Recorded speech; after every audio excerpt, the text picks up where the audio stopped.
berdoa bersama-sama, semoga acara kita siang hari ini berjalan dengan lancar. Berdoa dipersilakan.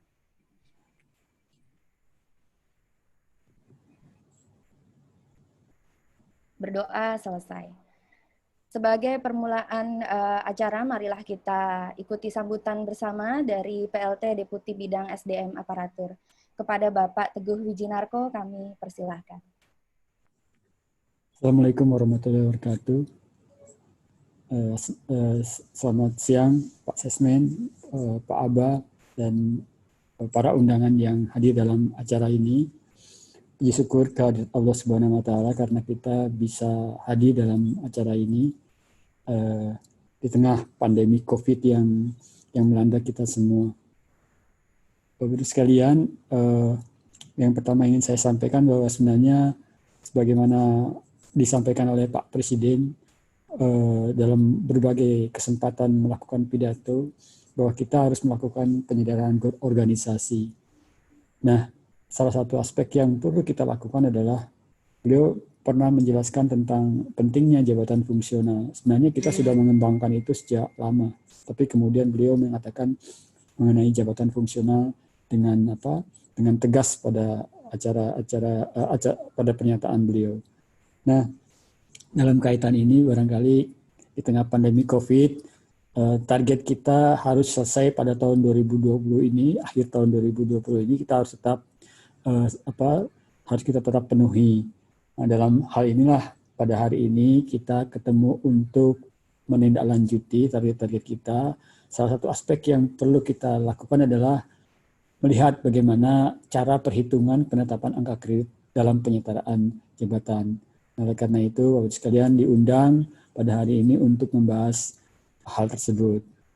Nah, sebelum kita mulai, barangkali kita nanti akan mendengarkan dulu arahan Pak Sesmen terkait dengan progres yang sudah kita peroleh sampai dengan saat ini. Lebih kurangnya mohon maaf. Demikian, Assalamualaikum warahmatullahi wabarakatuh. Waalaikumsalam warahmatullahi wabarakatuh. Terima kasih kepada Bapak PLT Deputi Bidang SDM Aparatur, Bapak Wijinarko yang telah memberikan sambutan. Selanjutnya kami mengundang dengan hormat untuk dapat pula memberikan sambutan dan kami mohon sekaligus untuk dapat membuka acara hari ini. Kepada yang terhormat Bapak Sekretaris Kementerian Pan-RB, Bapak Dwi Wahyu Atmaji, kami persilahkan. Terima kasih Mbak Diah Ibma. Assalamualaikum warahmatullahi wabarakatuh. Waalaikumsalam warahmatullahi wabarakatuh. Selamat siang, salam sejahtera untuk kita semua. Rekan-rekan sekjen atau yang mewakili.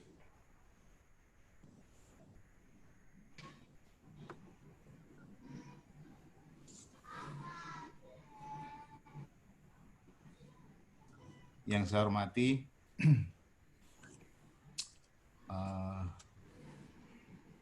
kedengaran nggak suara saya? Terdengar, Pak. Pak. Dengeran ya? Oke. Agak hilang-hilang, Pak. Hilang-hilang ya? Sekarang bagus, Pak. Ini sinyalnya nggak bagus di sini. Kemudian di kantor nih, Pak. Pertama, kita panjatkan puji syukur kehadirat Allah Subhanahu wa Ta'ala. Kita bersama-sama dapat bertemu pada sore hari ini melaksanakan tugas-tugas pemerintahan. Semua Bapak Ibu kita sehat mudah-mudahan. Dan tadi sudah dijelaskan oleh Pak Teguh bahwa ini adalah prioritas yang harus kita selesaikan bersama. Dan kuat kebijakan sebetulnya mengenai penyederhanaan birokrasi ini atau penyetaraan jabatan ini dari struktural ke fungsional ini sudah kita akomodasi di dalam perubahan PP 11 tahun 2015 ya. Jadi 2017, PP 11 tahun 2017. Jadi di dalam revisi PP 11 menjadi PP 17 tahun 2019 ini masalah penyederhanaan birokrasi atau penyetaraan jabatan ini sudah diatur di dalam pasal 350 kalau tidak salah. Dan untuk penyetaraan jabatan ini diatur lebih lanjut oleh Permenpan dan Menpan sudah menerbitkan Permenpan nomor 28 tahun 2020 apa 2019 Pak Abah? 19 Pak. 19 ya. Jadi di situ sudah diatur sehingga ini adalah instrumen yang memudahkan kita untuk melakukan penyetaraan jabatan lah kurang lebih seperti itu. Kita manfaatkan semaksimal mungkin bersama-sama. Dan kita tahu kami menyusun kebijakan dan yang kan adalah Bapak Ibu semua di kementerian lembaga termasuk pemerintah daerah.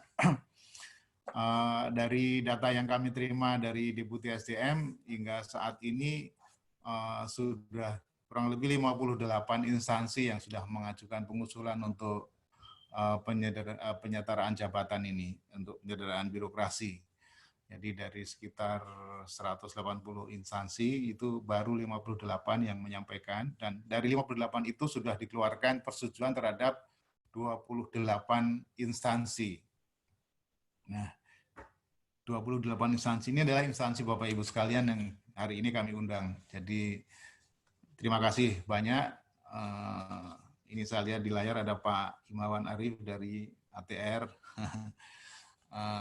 Terima kasih banyak Bapak Ibu sekalian, dari 25 instansi ini sudah. Pak Ketua, saya paralel dengan DPR lagi RUU Cipta Kerja. Masih siap. Ya. Nanti di sini saya ada staf ahli, ada Kepala Biro Kepegawaian. Oh ya, saya lihat Pak Gunawan tadi ya. Terima kasih Bapak Ibu sekalian, 28 instansi hari ini kami undang untuk lebih mendalami bagaimana teknisnya pemberian angka kredit sebagai bekal mereka semua nanti menjadi pejabat fungsional. Jangan sampai mereka dirugikan lah kurang lebih dari segi kenaikan pangkat dan lain-lain. Jadi saya sampaikan terima kasih kepada Deputi SDM menginisiasi acara ini, memfasilitasi, semoga ini nanti bisa segera ditetapkan pelantikan dan dilantik dan selanjutnya sehingga menjadi role model untuk KL-KL yang lain yang belum selesai gitu. Memang ini baru langkah awal untuk penyederhanaan birokrasi menjadi efektif. Jadi selanjutnya adalah penguatan manajemen kinerja, penataan organisasi lebih tuntas karena ini kan baru penyetaraan orang-orangnya, tapi kelembagaannya sendiri harus segera tuntas juga. Kapasitas eselon 2 yang ada, pejabat pimpinan tinggi Pratama juga harus berkuat bagaimana mengelola anak buah yang sekarang tidak punya kepala bagian, tidak punya kepala subbagian, atau tidak punya kasubdit dan lain-lain. Tentu ini kerja keras kita bersama untuk bersama-sama merumuskan. Kami memang harus merumuskan kebijakan, tapi nanti juga harus mendengarkan masukan dari Bapak Ibu sekalian supaya kebijakan yang kita keluarkan sejalan dengan apa yang terjadi di lapangan.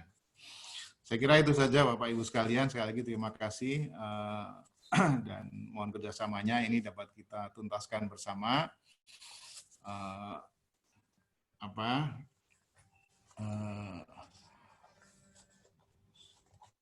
Dan sekali lagi mohon maaf kalau ada hal-hal yang kurang berkenan.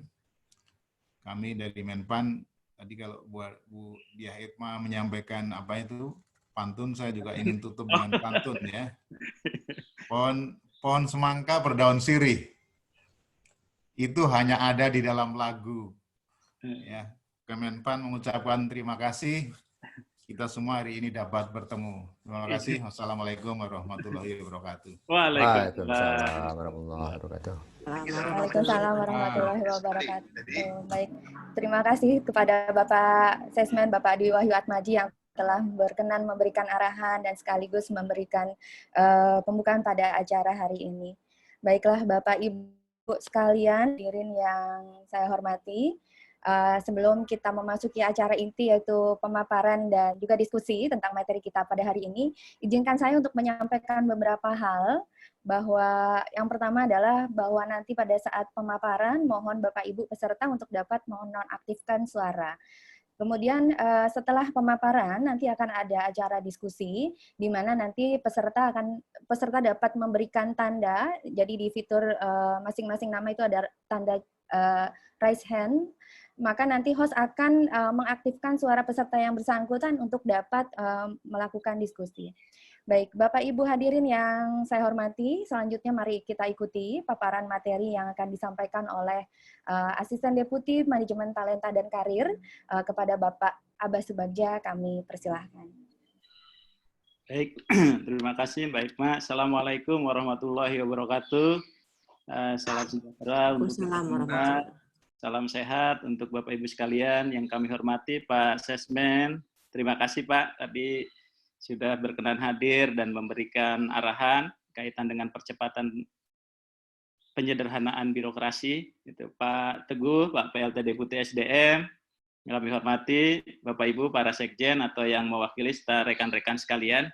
Izinkan Pak Ses dan Pak Teguh serta rekan-rekan sekalian, saya menyampaikan beberapa hal kaitan dengan substansi penghitungan angka kredit untuk penyetaraan jabatan, khususnya bagi teman-teman yang sudah mendapatkan rekomendasi.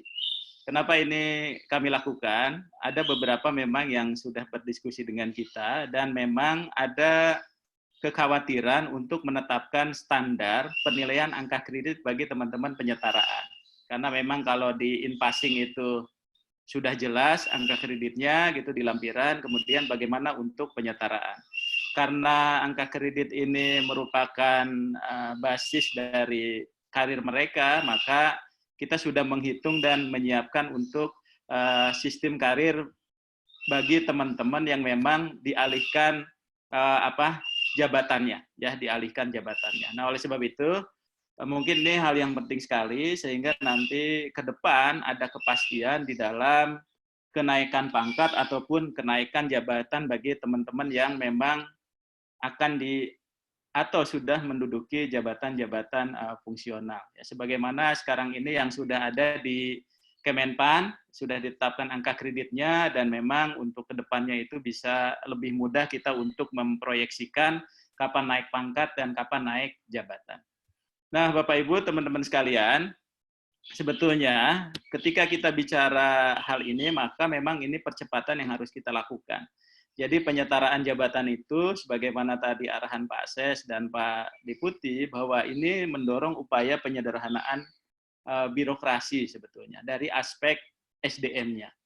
Sehingga dengan penyetaraan ini pada prinsipnya adalah akan mendorong peningkatan profesionalisme aparatur sipil negara di jabatan-jabatan fungsional sebagaimana arahan Bapak Presiden. Nah, ini saya kira penting. Jadi fokus kita tidak hanya ke penyetaraan, tapi yang lebih penting adalah bagaimana penataan organisasi melalui penyederhanaan birokrasi. Sehingga dari aspek payung hukum pun ini memang sudah disiapkan. Nah, mungkin perlu kami laporkan juga kepada Pak Ses dan Pak PLT, Deputi SDM, bahwa saat ini memang beragam Pak dalam proses penyetaraan ini. Ada penyetaraan JA ke JF-nya setelah penataan SOTK, jadi ada yang mendahulukan penyetaraan dulu, kemudian ada juga yang penataan SOTK dulu, gitu alasannya nanti akan dilakukan penyetaraan setelah ada itu. Kemudian ada juga yang berbarengan, kemudian ada juga yang memang sambil menunggu tadi penataan SOTK, dan bahkan ada yang memang belum bersedia untuk menyetarakan jabatan-jabatan administrasinya ke dalam jabatan-jabatan fungsional. Nah, sebetulnya apa keuntungan dari proses penyetaraan jabatan ini? Sebetulnya dengan Permenpan 28 ini kita melakukan simplifikasi penyetaraan JA ke JF. Ya, betul-betul kita simpelkan ya, karena memang di sini kita mengesampingkan persyaratan jabatan, uji kompetensi, formasi dan rekomendasi. Artinya proses ini memberikan fasilitas yang lebih kepada teman-teman yang khusus penyetaraan yang ada kemungkinan ketika di kelembagaan jabatan-jabatannya itu akan dihapuskan, ya akan dihapuskan. Sehingga ini penting Bapak Ibu sekalian, hanya tinggal ada persetujuan dari Menteri Pan-RB yang 28 ini yang disampaikan Pak Ses tadi, maka sudah bisa mengangkat dan melantik, dan ini sudah beberapa dilakukan. Nah, kemudian ada juga Pak Ses kami laporkan, Pak Teguh, di sini juga ada yang masih dalam proses validasi, jadi dari 36 itu sisanya dari 28, kita keseluruhan 36 KL yang kita undang, Itu yang dalam proses validasi. Kenapa tadi dari 58 kemudian baru 28? Karena memang dari usulan yang disampaikan ke kita itu ada yang formatnya itu belum sesuai dengan Permenpan 28. Sehingga ketika kita memvalidasi, kita belum bisa meyakinkan bahwa ini layak ke jabatan yang sesuai. Ya. Kemudian yang kedua itu adalah ketika kita identifikasi ada pengalihan jabatan itu tidak sesuai dengan jabatan administrasinya. Misalnya dia Kabag Kepegawaian tapi jadi perencana gitu ya. Sehingga ini memungkinkan ada kekosongan yang melaksanakan tugas sebagai Kabag Kepegawaian. Ya. Kemudian juga persyaratan kualifikasi, ternyata ada juga yang masih SMA tapi dia masih duduk di eselon 4 bahkan eselon 3 gitu masih ada juga. Kemudian usia-usia yang memang prosesnya ini sangat mepet sekali ya. Usianya sangat mepet sehingga ketika tinggal menghitung hari dia mau pensiun baru diusulkan gitu ya. Sehingga ini khawatir ketika proses validasinya mundur ke belakang dia nggak bisa dapat menikmati fasilitas itu. Dan yang terakhir itu adalah mungkin yang jadi perhatian, kita belum ada kebijakan untuk disampaikan Pak Ses tadi untuk mundur ke tahun 2021 ya. Sebagaimana Pak Teguh juga sampaikan tadi bahwa di Juni dan Desember itu ya memang harus sudah bisa kita selesaikan khususnya dalam konteks penyederhanaan birokrasinya. Nah, oleh sebab itu inilah proses yang kita lakukan Bapak Ibu sekalian. Setuju dan tidak setujunya, makanya ada beberapa juga yang memang ditolak karena memang kalau kita paksakan ke jabatan fungsional nanti malah jadi kontraproduktif. Sehingga kami dari tim kami itu sudah melakukan validasi secara bersama-sama menilai kesesuaian antara jabatan yang satu dengan jabatan yang akan didudukinya gitu ya.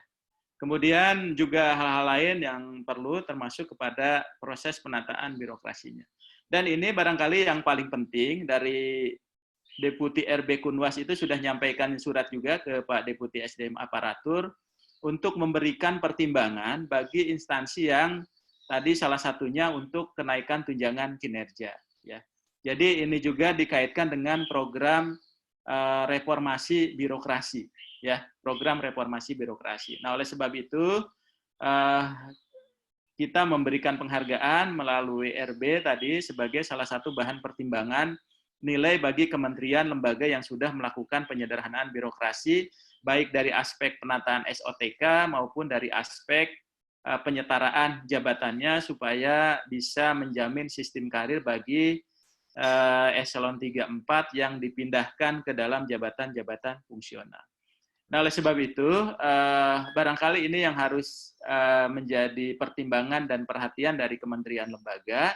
Dari aspek kelembagaan, nanti mungkin dari kelembagaan, tapi kami berpendapat bahwa mungkin harus segera juga diusulkan, terutama bagi yang 28 ini, karena juga ada juga instansi yang sudah instansinya selesai, tapi penyetaraannya belum, atau sebaliknya juga. Sehingga penilaian untuk RB itu mungkin dari kelembagaan dan SDM ini terintegrasi. Jadi ketika dapat nilai mungkin dua-duanya juga harus bisa dilakukan.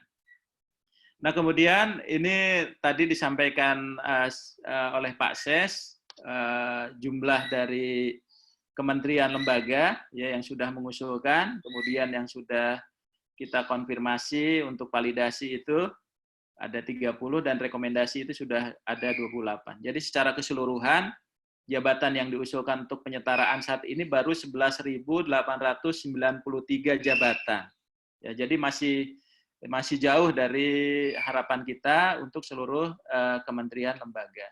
Nah, ini juga ada pendapat dari teman-teman bahwa proses penyetaraan ini akan kita lakukan. Cuman saya ingin mengingatkan bahwa Permenpan 28 itu ada limitasinya. Ya.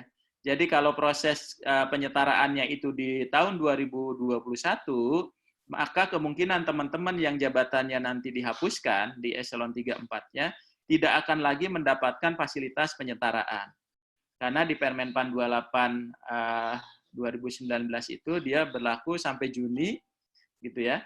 Kemudian sampai walaupun molornya ada tingkat kesulitan tertentu sampai Desember 2020. Nah, ini artinya barangkali Bapak Ibu sekalian, dari aspek Permenpan 28, ini pemanfaatan pengembangan karir bagi teman-teman yang ada di sana. Nah, kemudian ini adalah rinciannya. Jadi dari seluruh kementerian lembaga ini yang sudah konfirmasi, termasuk juga ada beberapa yang belum mengusulkan.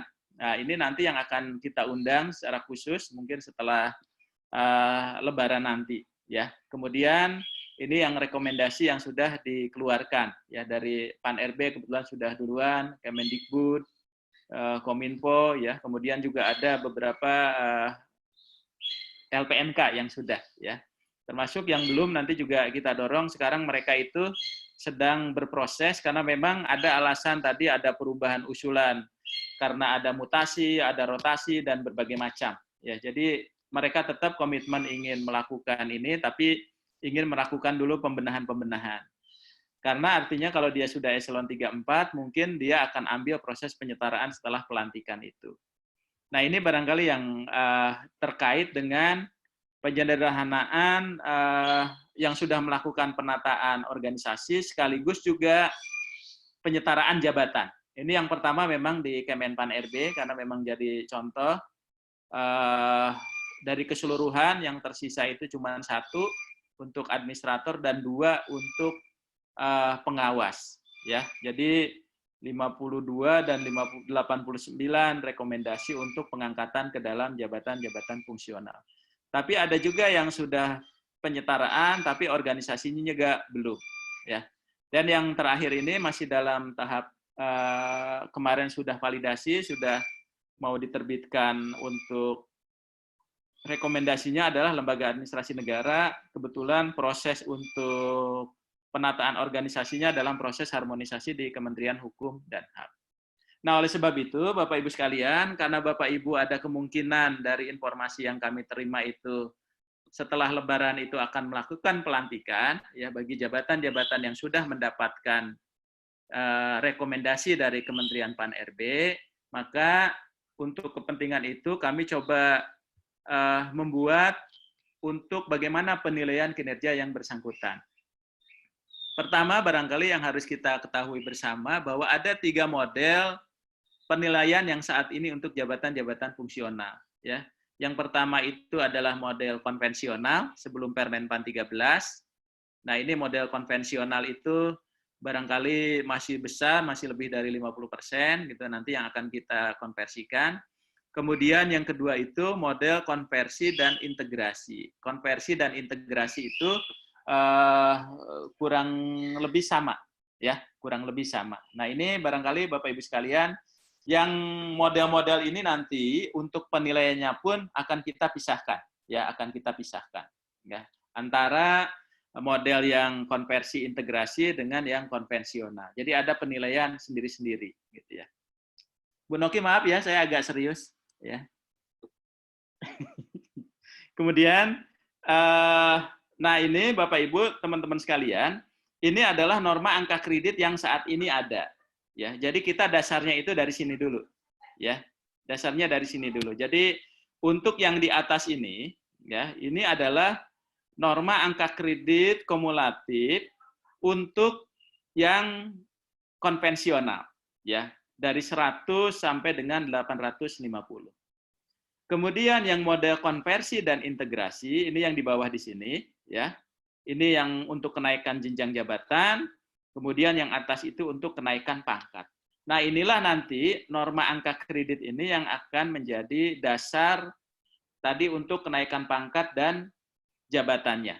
Kenaikan pangkat dan jabatannya. Nah, sekarang kita lihat dulu untuk perlakuan bagi teman-teman yang duduk di dalam jabatannya, yang penyetaraannya ini. Ya, sesuai dengan Permenpan 28 bahwa bagi teman-teman eselon 3, 4 atau 5 yang sudah lebih dari 4 tahun di dalam pangkat terakhirnya, maka dia bisa diberikan kenaikan pangkat reguler. Jadi kalau sudah yang 4A di posisi itu, maka dia tidak dihitung lagi angka kreditnya untuk kenaikan pangkatnya, ya. Kemudian dia bisa diberikan kenaikan pangkat reguler. Ini yang 4 lebih dari 4 tahun, ya. Kemudian yang 3 sampai 4 tahun range-nya itu 75%, ya. Kemudian 2 sampai 3 tahun itu 50% dan 1 sampai 2 tahun itu 25%. Pertanyaannya bagaimana yang di bawah 1 tahun? Nah, itu tidak dihitung, nanti ada perhitungannya. Ya. Jadi artinya Bapak Ibu sekalian, ini yang perlakuan khusus di dalam Permenpan 28. Jadi tidak ada di Permenpan yang lain, ya, kecuali ada di Permenpan 28. Ya. Nah, kemudian ini penghitungan angka kredit yang untuk kami menggunakan yang keahlian karena memang yang keterampilan kan tidak masuk di sini. Ini adalah penghitungan angka kredit normatif yang konvensional. Ya, yang konvensional. Jadi kalau dilihat di bagian atas ini ada contoh misalnya, ya, contoh misalnya ada pengawas, pangkatnya dia 3C, dia sudah 2 tahun 6 bulan, ya. Maka penyetaraannya dia ke jenjang ahli muda, ya, dengan angka kredit kumulatif kenaikan pangkat itu dia 100. Masa kepangkatan dia 2 tahun 6 bulan, maka dia akan dapat 50%. Maka nilai kepangkatan sebelumnya adalah diperhitungkan di sini. Ya. Jadi 3A-nya karena dia sudah 3C, 3A itu dia dapat 50, 3B dapat 50, kemudian kualifikasi pendidikan itu diperhitungkan 100. Ya, diperhitungkan 100. Sehingga persentase perhitungannya tadi karena dari yang 100 itu karena dia sudah 2 tahun, dia sudah dapat 50%. Ya, dia sudah dapat 50%. Sehingga dia sudah dapat 50 di sini. Ya. Kemudian ditambah 3B dan 3A, kemudian pendidikan. Sehingga total, kalau dia posisi pengawas eselon 4 dengan posisi 2 tahun 6 bulan, maka dalam SK penetapan angka kreditnya itu dia sudah dapat 250 angka kredit. Ya, 250 angka kredit. Nah, ini nanti di sini sudah kita buatkan Bapak Ibu sekalian berapa nanti angka kredit yang akan didapatkan di sini. Jadi misalnya ini yang ahli pertama ya, posisi 3A, dia kenaikan pangkatnya 50. Kalau 75% ya, dia dapatnya sudah 37,5. Ya, begitu juga yang 50% dan yang 25%. Artinya untuk yang konvensional, nanti Bapak Ibu bisa angka kredit yang total ini digunakan sebagai capaian angka kredit bagi teman-teman yang dialihkan ke dalam jabatan-jabatan fungsional. Ya, jadi memang lebih mudah di sini, ya, lebih mudah. Jadi Bapak Ibu tidak harus menghitung lagi. Nanti ini yang dijadikan dasar, nanti akan kami share kepada Bapak Ibu sekalian. Ya. Kemudian yang kedua, ini yang model konversi dan integrasi. Ya. Kenapa dia posisinya kosong? Karena dia itu habis pakai. Jadi yang konversi integrasi itu tidak mengenal angka kredit tabungan. Ya, tidak mengenal angka kredit tabungan. Sehingga ketika dia naik pangkat, dia selesai, maka dia nol lagi. Tapi yang ini digunakan untuk tadi kenaikan pangkat berikutnya, kemudian untuk menetapkan berapa angka kredit yang diberikan kepada yang bersangkutan, ya, yang bersangkutan. Tapi angka kredit kumulatifnya itu tetap sama kita ambil dari angka kredit yang normatif tadi yang di atas yang saya sampaikan, ya, yang normatif tadi, ya. Dan ini sudah dihitung dari mulai 25, 50 dan 25%. Sehingga total angka kredit bagi teman-teman tadi yang menggunakan konversi, misalnya jabatan-jabatan baru yang sudah direvisi, atau termasuk ada 11 jabatan yang memang modelnya itu menggunakan konversi angka kredit. Ya. Nah, ini saya kira norma yang untuk konvensional dan konversi integrasi. Jadi Bapak Ibu sekalian, dan ini nanti bisa langsung digunakan oleh Bapak Ibu sekalian, ya. Jadi tidak harus menghitung lagi karena hasilnya sudah ada di sini. Nah, yang lebih penting adalah ini yang untuk penghitungan yang di bawah jenjang, ya. Penghitungan yang di bawah jenjang jabatan. Jadi misalnya tadi ada posisi dia di ahli pertama, ya, ahli pertama dia di posisi 2D misalnya. Ya, di posisi 2D. Atau dia di posisi harusnya wajibnya dia 3A, dia posisi pangkatnya 2D. Ya. Nah, ini adalah angka kredit yang bagi teman-teman yang posisi pangkatnya itu di bawah, posisi pangkatnya itu di bawah, ya. Misalnya ini yang posisi dia di 2D misalnya, kemudian dia sebagai pelaksana ya di eselon 5, maka dia untuk kenaikan pangkatnya itu dia 50. Maka dia dapat 75%, ya. 75%-nya itu dia dapat 37,5. Ya, sehingga pendidikannya dihitung 100, ya, 100. Kemudian ini juga yang ahli muda, ya, yang ahli muda dia di posisi 3B, ya, posisi 3B dia dapat 100, kemudian dapat 75 untuk angka kreditnya, sehingga dia akan total. Ya, begitu juga seterusnya, ya. Termasuk bagi teman-teman yang saya contohkan mungkin yang posisi di administrator, ya, posisi di administrator, ya. Ini untuk angka kredit kumulatifnya dia 150, kemudian 25%-nya dia dapat segini, kemudian pendidikannya diperhitungkan. Nah, kemudian ini adalah yang sebelah kanan ini, yang 3A sampai 3C ini, menunjukkan bahwa selama dia menduduki jabatan itu tetap diperhitungkan. Ya, tetap diperhitungkan. Ya, sebagaimana tadi yang model di atas tadi, ya. Kemudian, nah ini yang model integrasi ini memang lebih simpel, ya, lebih simpel. Ya, jadi kalau kita lihat daftarnya, dari angka kredit kumulatif tinggal prosentasenya aja diturunkan, kemudian ini menjadi total. Nah, pejabat administrasi yang menduduki pangkat lebih rendah dari norma pangkat pada jenjang jabatan fungsionalnya diberikan kenaikan pangkat sesuai dengan ketentuan prosentase angka kredit di penyetaraan. Jadi di sini bisa langsung kalau untuk yang model integrasi dan konversi, ya, integrasi dan konversi. Nah, kemudian ini yang posisi teman-teman di pangkat puncak, ya, pangkat puncak atau dia di atas jenjangnya. Jadi kalau kita lihat rumusannya, Bapak Ibu sekalian, bahwa pejabat administrasi yang telah menduduki pangkat tertinggi, pangkat puncak pada jabatan administrasinya, tidak dilakukan kenaikan pangkat dengan pertimbangan sudah mencapai pangkat tertinggi dalam karir administrasinya. Misalnya, saya posisinya sudah 4B gitu ya. Saya di eselon 3 saya itu sudah di pangkat puncak. Sehingga sebetulnya kalau ke fungsional pun dia tidak dirugikan. Tapi bagi teman-teman tadi yang dia di 4A, oh saya sudah 3 tahun. Dia belum pangkat puncak di eselon 3-nya. Ya. Kemudian pejabat administrasi yang telah menduduki pangkat puncak hanya dapat diberikan mekanisme kenaikan jenjang jabatan 1 tingkat lebih tinggi. Ya. Kemudian besaran angka kredit yang ditetapkan yaitu sebesar nilai angka kredit kumulatif pada pangkat 1 tingkat lebih rendah dari pangkat tertinggi pada jenjang jabatan yang sedang diduduki dengan angka kredit kumulatif kepangkatan sebelumnya. Jadi seperti yang tadi dia tetap diperhitungkan. Nah, ini adalah yang model integrasi, ya, integrasi. Misal contoh, ada yang eselon 5, dia di posisinya itu sudah di pangkat 3C ketika di pengalihan ini. Ya, maka dia kenaikan pangkat 50 itu diberikan angka kreditnya di 3A-nya itu tetap diberikan 50.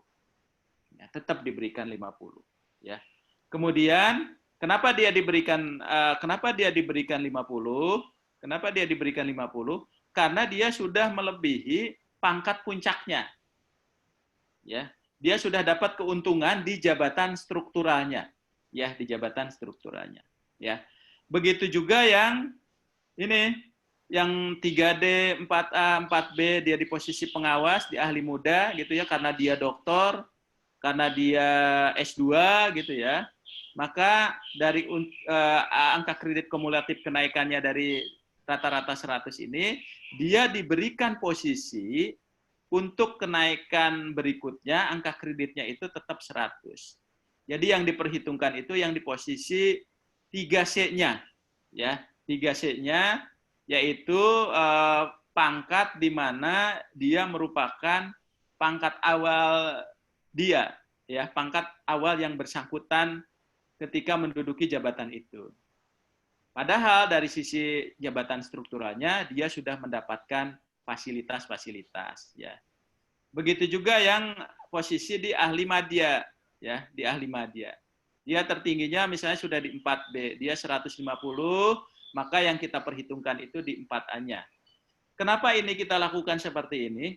Supaya ketika dia beralih ke fungsional, di situ ada kinerja yang harus dia kebut. Ya.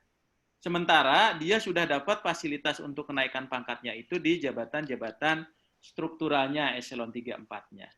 Nah, ini begitu juga yang yang posisi di 4C misalnya, ya, posisi yang dia karena mungkin pendidikannya gitu ya. Sebetulnya ini nggak ada nih Mbak Ipma ya. Jadi dia tetap juga kita berikan ya nilainya. Nah, kemudian kalau yang konvensional ini lebih mudah. Yang konvensional itu ini sudah kita hitung berapa yang harus dia dapatkan untuk ketika penetapan di dalam jabatan fungsionalnya.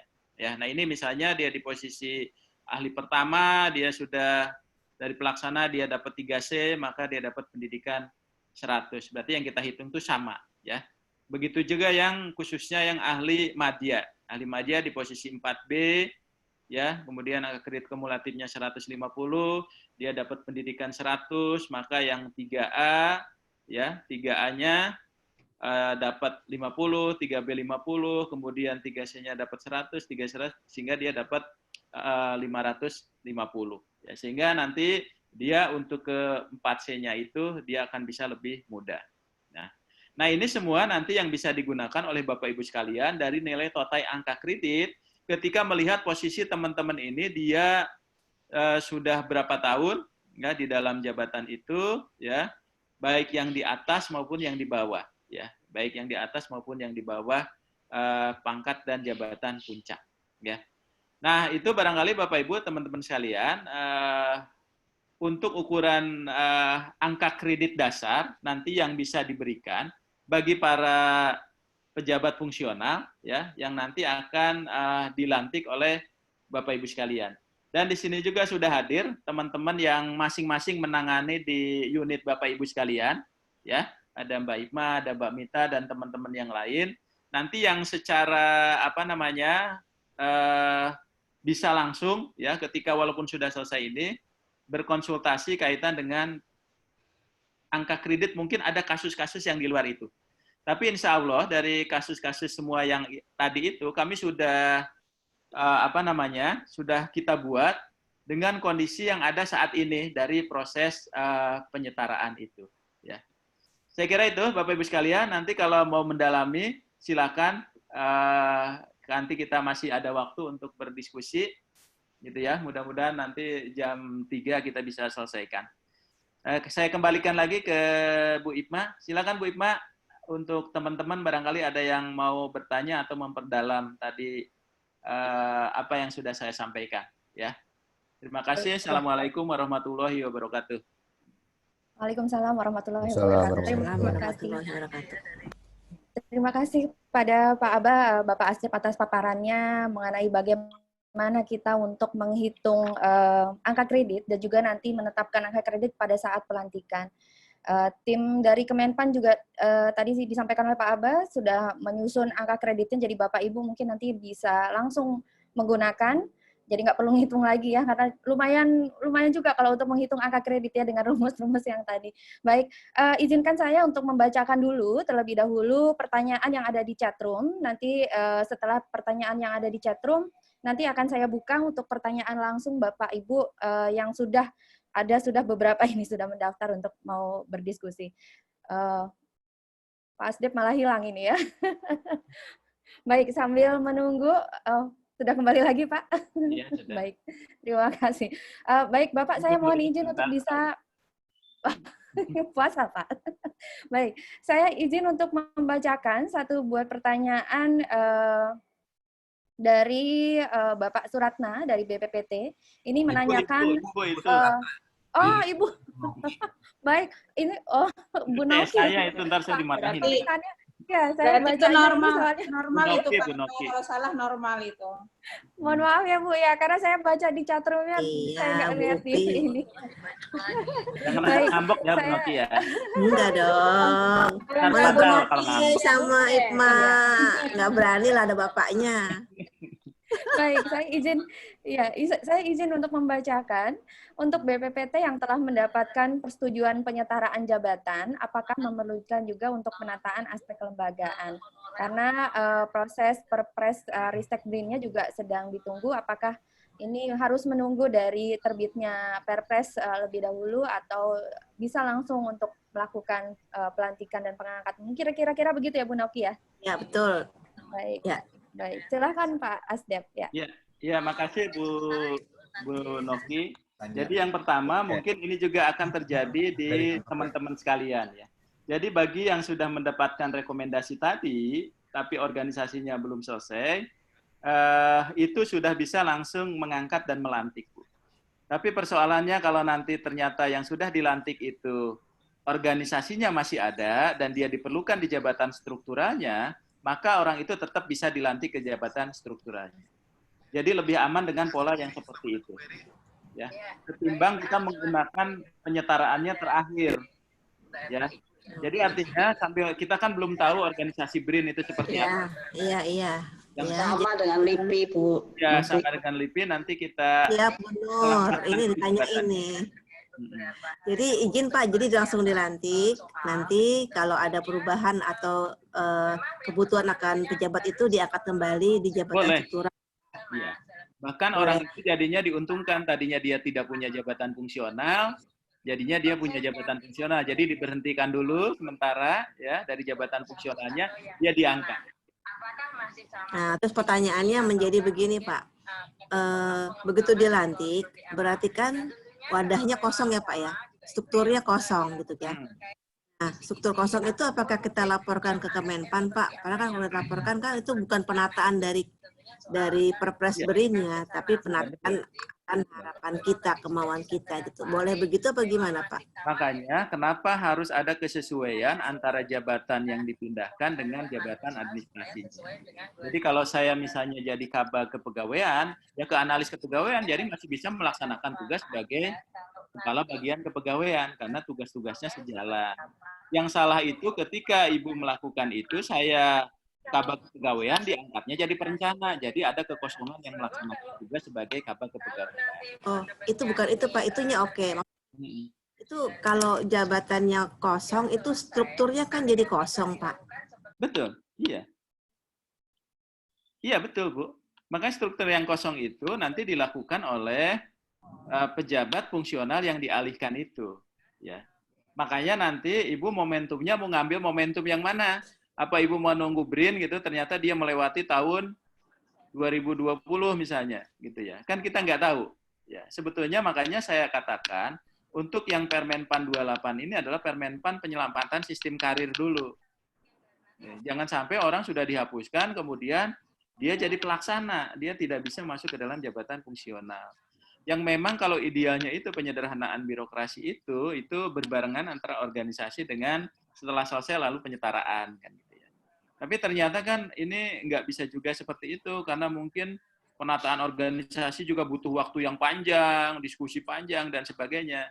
Sementara proses penyetaraan itu akan berakhir ya paling lama Desember 2020. Bahkan Pak Ses dan Pak Menteri ingin di Juni ini selesai.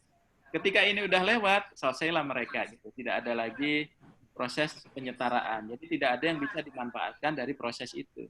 Nah, kekhawatiran kami itu aja. Gitu. Paham, kami juga mengalami kekhawatiran yang sama, Pak. Jadi momentumnya kami tidak komunikasi. Momentum mana yang optimal ya? Iya, dipilih aja. Atau kita duluan kita lantik, tapi kan Bapak juga tetap ada strukturnya, tapi yang kosong nanti diapain gitu loh, Pak. Kosong beneran kan Pak, nggak ada pejabat, ya pejabatnya jadi fungsional semua, nggak apa-apa ya kalau gitu ya. Nggak apa-apa, tapi harus ada yang melaksanakan tugas itu. Betul, kalau itu sudah pasti Pak. Tidak, nggak ada masalah Bu. Masalahnya strukturnya kosong nggak apa-apa ya. Iya, nggak apa-apa. Kita nggak usah melaporkan ke Kemenpan ya atas kekosongan struktur. Kan nanti itu akan diselesaikan ketika ada penataan organisasi. Ya nanti, berarti kan nanti itu. Masih nunggu BRIN. Ya, nanti. Oke, masih nunggu ya, berarti nggak apa-apa ya. Oke, Bu. Itu aja kami kekhawatirannya kan kami harus melaporkan katanya. Nah, melaporkan dalam bentuk kosong. Kan nggak boleh Pak organisasi kosong. Padahal menunggu BRIN gitu. Jadi nggak apa-apa apa gimana menunggu BRIN ya. Kalau arahan BRIN kami Kami Iya, terima betul. kasih, Pak. Sebetulnya gini, kalau memang Permenpan 28 ini nggak terbatas, nggak ada masalah yang Ibu sampaikan. Tapi karena dia punya limitasi, Iya, betul, saya betul, khawatirnya betul. itu aja. Sebetulnya. Betul, betul. Saya Nggak tahu setuju. ya kebijakan Pak Setuju. Menteri nanti apakah dibuka terus gitu. Tapi kan sementara ini posisi itu belum ada, masih ada limitasi sampai akhir tahun ini. Siap-siap. Saya setuju, Pak. Kalau demikian memang menyelamatkan karir kawan-kawan semuanya. Iya. Pak Aba ya, terima kasih, Pak. Terima kasih Bu Baik. Noki. Ini ada Prof. Asep mau salaman, mau Aba. Sini. Prof gimana Prof? Prof Asep.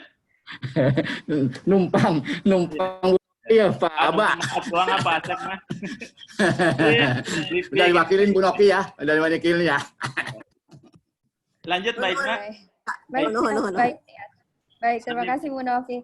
Ya, untuk yang kedua ini saya ingin memberikan kesempatan bagi para Bapak Ibu peserta yang sudah unjuk tangan atau raise hand. Mungkin dari Pak Gunawan Muhammad ya, silahkan Pak. Ya, Bapak Ibu yang saya hormati, ini ada beberapa pertanyaan Pak Aba ya. Ya, siap Pak. Yang pertama memang kami ini, Kementerian ATR ini kan paralel ya. Di satu sisi memang sedang menata organisasi, ini juga berproses di Menpan, dan secara paralel juga kami mengusulkan untuk transformasi dari struktural ke fungsional. Ini kan saling terkait, nanti kalau strukturnya begini tentunya kita akan ikuti untuk transformasi ke jabatan fungsionalnya. Nah pertanyaan saya yang pertama, di kami ini kelihatannya ada beberapa yang wadahnya belum siap Pak Aba. Jadi wadah jabatan fungsionalnya ini sedang kami siapkan. Alhamdulillah kemarin sudah lahir jabatan penata kadastral dan asisten penata kadastral. Kami juga dalam waktu dekat ini mengajukan penyidik tata ruang dan juga ada penata pertanahan. Nah ini sedang berproses juga. Nah di sisi lain kalau kami misalnya paksakan ke jabatan fungsional yang ada, sebenarnya agak jauh sih Pak. Kemarin ada wacana misalnya kita masukkan ke wadah jabatan anjak, analis kebijakan gitu ya.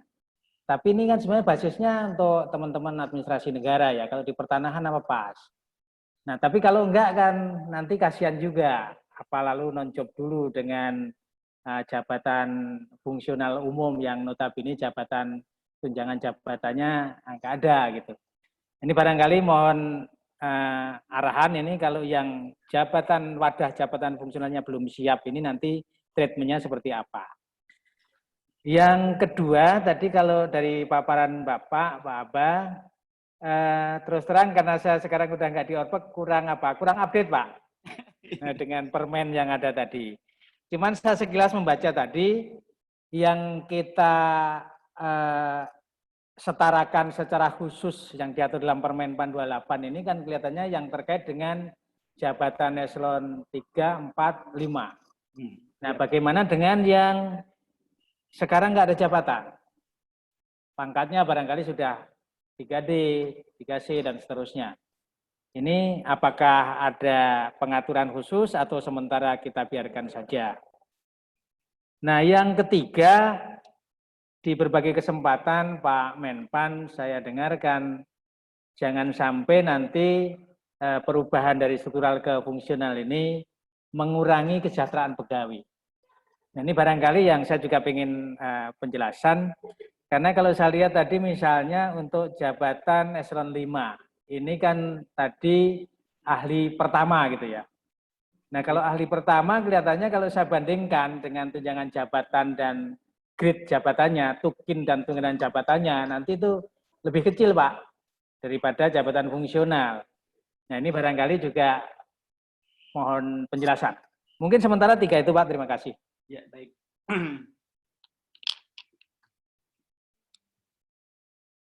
Ya, Mbak Ima.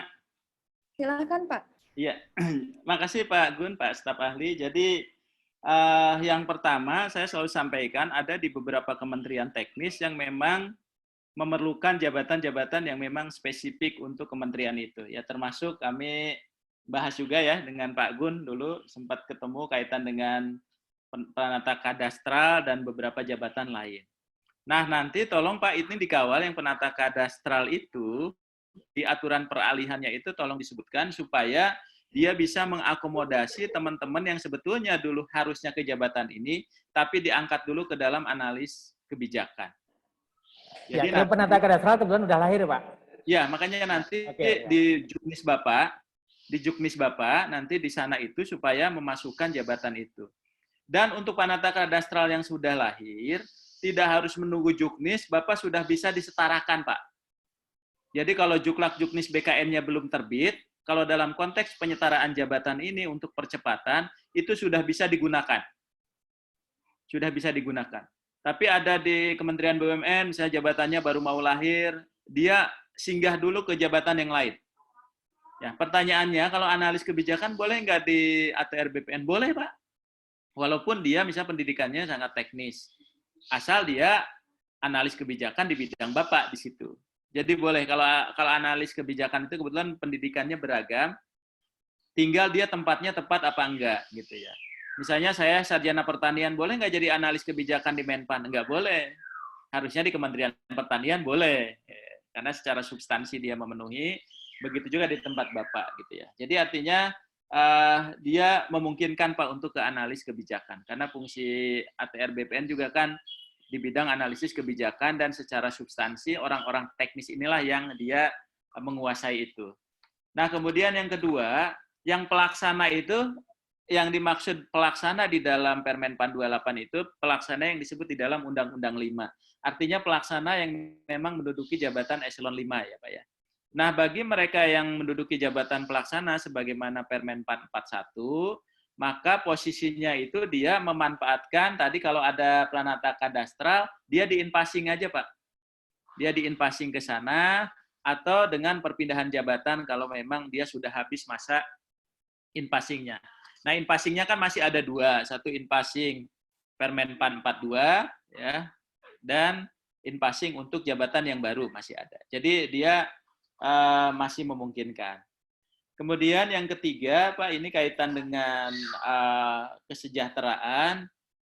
Dari pengalaman kami, ya, di tempat kebijakan Pak Ses, bahwa posisi teman-teman yang dialihkan itu, ya, posisi yang dialihkan itu, dia masih tetap mendapatkan penghasilan yang sama, Pak. Nah, oleh sebab itu, bagaimana kok bisa sama? Padahal ketika di EPJA pasti akan beda.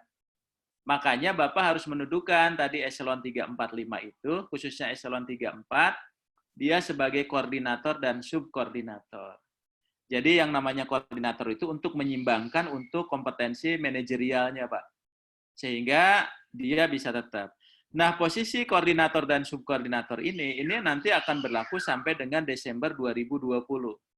Jadi otomatis bagi teman-teman yang dialihkan itu jadi koordinator dan subkoordinator bagi jabatan eselon 3 dan 4. Nah, kalau di kami, alhamdulillah, tadi seperti Mbak Irma itu, penghasilannya masih tetap.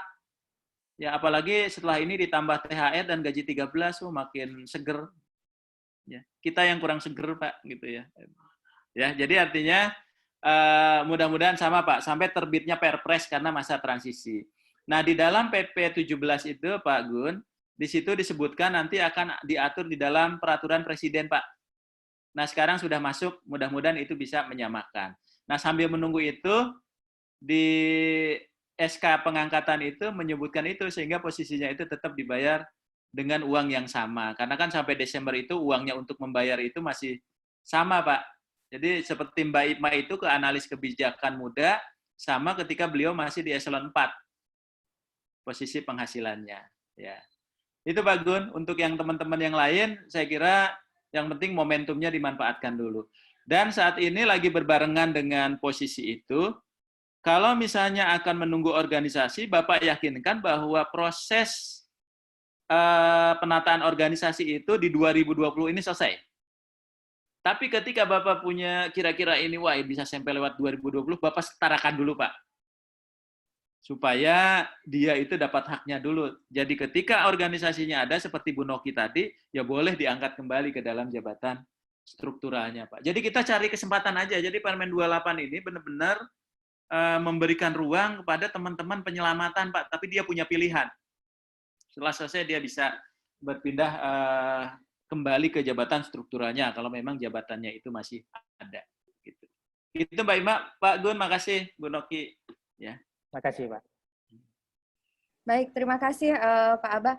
Saya izin membacakan ada pertanyaan dari peserta yang sudah dituliskan di chatroom. Rata-rata terkait misalnya bagaimana jika ada yang sudah berproses fungsional, ini dari Kemenperin Mbak Dewi, jika ada eselon 4 yang sudah berproses fungsional sebelum ada penyetaraan dan kemudian yang bersangkutan sudah keluar rekomendasi pengangkatannya, apakah yang bersangkutan ini boleh diangkat melalui in-passing saja? Nah, ini juga mirip-mirip juga ada dengan pertanyaan yang lain, kalau yang bersangkutan sudah ada dalam rekomendasi, tapi ternyata pegawai tersebut mau ke jabatan fungsional ini melalui jalur in-passing. Kira-kira diperkenankan atau tidak, Pak? Atau mekanismenya bagaimana? Demikian, Pak Abah. Ya, makasih Mbak Ikma. Jadi yang pertama, yang bersangkutan itu harus mempertimbangkan dari aspek organisasi, jabatan yang dia duduki itu kira-kira dihapuskan atau tidak. Jadi kalau proyeksinya jabatannya akan dihapuskan, gitu, misalnya dia jabatannya memang layak tidak masuk kriteria, gitu, yang bisa dihapuskan, maka lebih baik dia ngambil penyetaraan. Tapi karena memang dia sudah tidak mau di struktural dan organisasinya masih ada, maka dia boleh mengambil untuk melalui in-passing, apalagi ada rekomendasinya. Tapi nanti memang berbeda perlakuan. Yang rekomendasi itu berarti dia normal biasa. Ya, termasuk juga untuk kesejahteraannya akan berbeda dengan yang penyetaraan. Karena dia melalui mekanisme in-passing. Jadi pastikan dulu bahwa eselon 3-nya atau eselon 4-nya itu masuk kriteria yang dihapuskan nggak kalau di kelembagaan. Kalau masuk yang dihapuskan, lebih baik ngambil penyetaraan, karena dia lebih untung. Gitu. Tapi dilihat pangkatnya juga, dia eselon 4-nya itu pangkatnya udah 4A atau masih di bawah 4A. Gitu ya. Tapi kalau dia 4A, maka dia lebih baik ngambil in-passing, karena dia akan ke posisi madya. Kalau penyetaraan, karena dia eselon 4, walaupun 4A, posisinya tetap dia ke muda. Jadi tinggal dihadapkan pada pilihan itu aja, mana yang lebih menguntungkan. Ya, kan kalau kita suruh milih yang menguntungkan, mah kita udah jago-jago lah. Gitu ya. Termasuk tunjangannya ya Bu Tini ya, mana yang paling besar itu yang kita ambil. Jarang ngambil yang lebih rendah, gitu ya. Baik. Gitu ya. Jadi analisisnya jadi berbagai pilihan itu tadi. Baik. Mbak Ima, teman-teman boleh nambahin loh, teman-teman tim itu, termasuk Mbak Ima kalau mau menambahkan, atau teman-teman Mbak Mita dan yang lain-lain, ya? Iya, baik Pak. Baik, kemudian untuk yang pertanyaan selanjutnya saya mengundang dari tadi Kemenlu sudah angkat tangannya ya. Baik, silahkan dari ini Bu Dona atau Pak Dona nih dari Kemenlu, silahkan. Mana Bu? Saya Dona, Ibu. Oh, oke. Bu Dona. Ya, Bu. Baik. Baik. Selamat siang Pak Asdep dan Ibu Ikma Ya, dan tim dari Kementerian PB. Mohon izin Pak Asdep, kami mewakili pimpinan karena ada Vicon juga tempat lain. Ya, sama Apus ya. Sama Arif ya. Iya. Kami dari BPO Bapak dengan Bu Titin. Oh, yang BPO ya.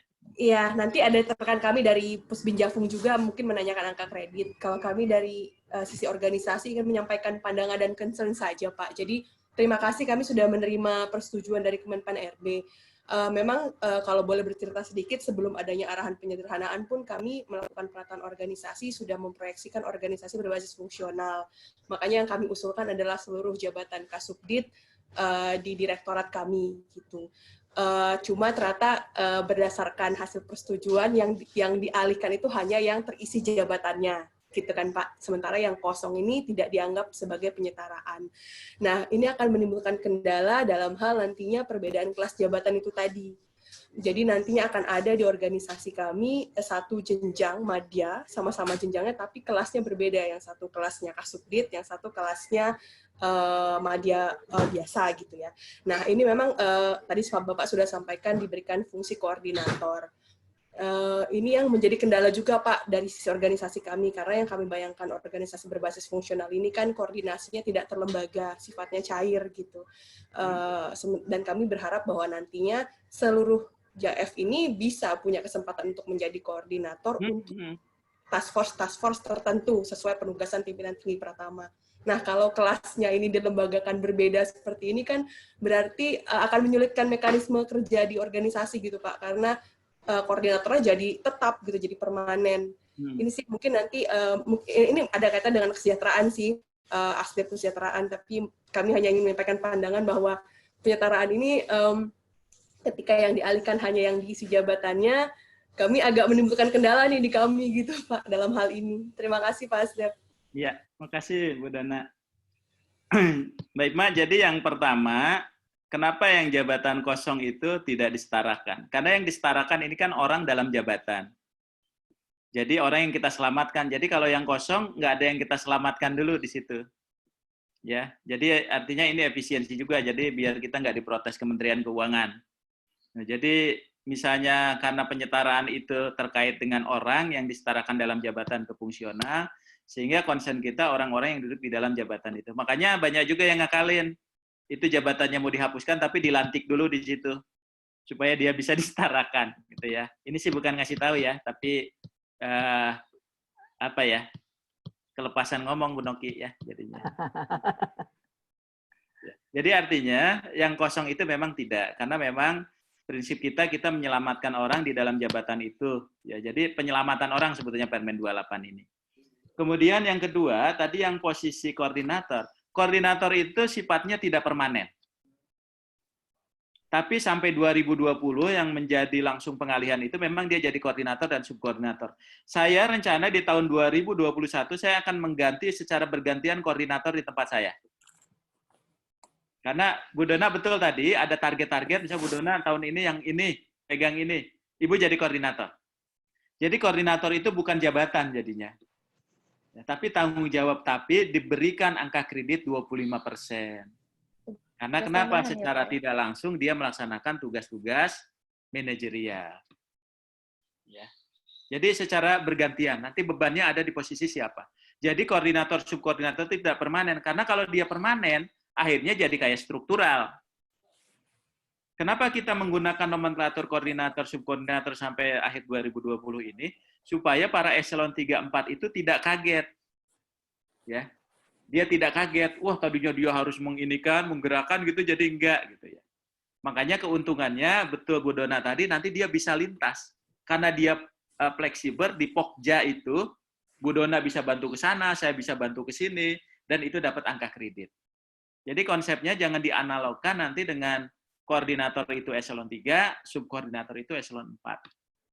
Jadi mekanisme kerjanya yang kita ubah. Kita bekerja di dalam tim, tapi ada yang bertanggung jawab di bidang itu. Contoh misalnya, saya punya 3 fungsi, fungsi manajemen talenta, fungsi manajemen karir, dan fungsi pengembangan penilaian kompetensi.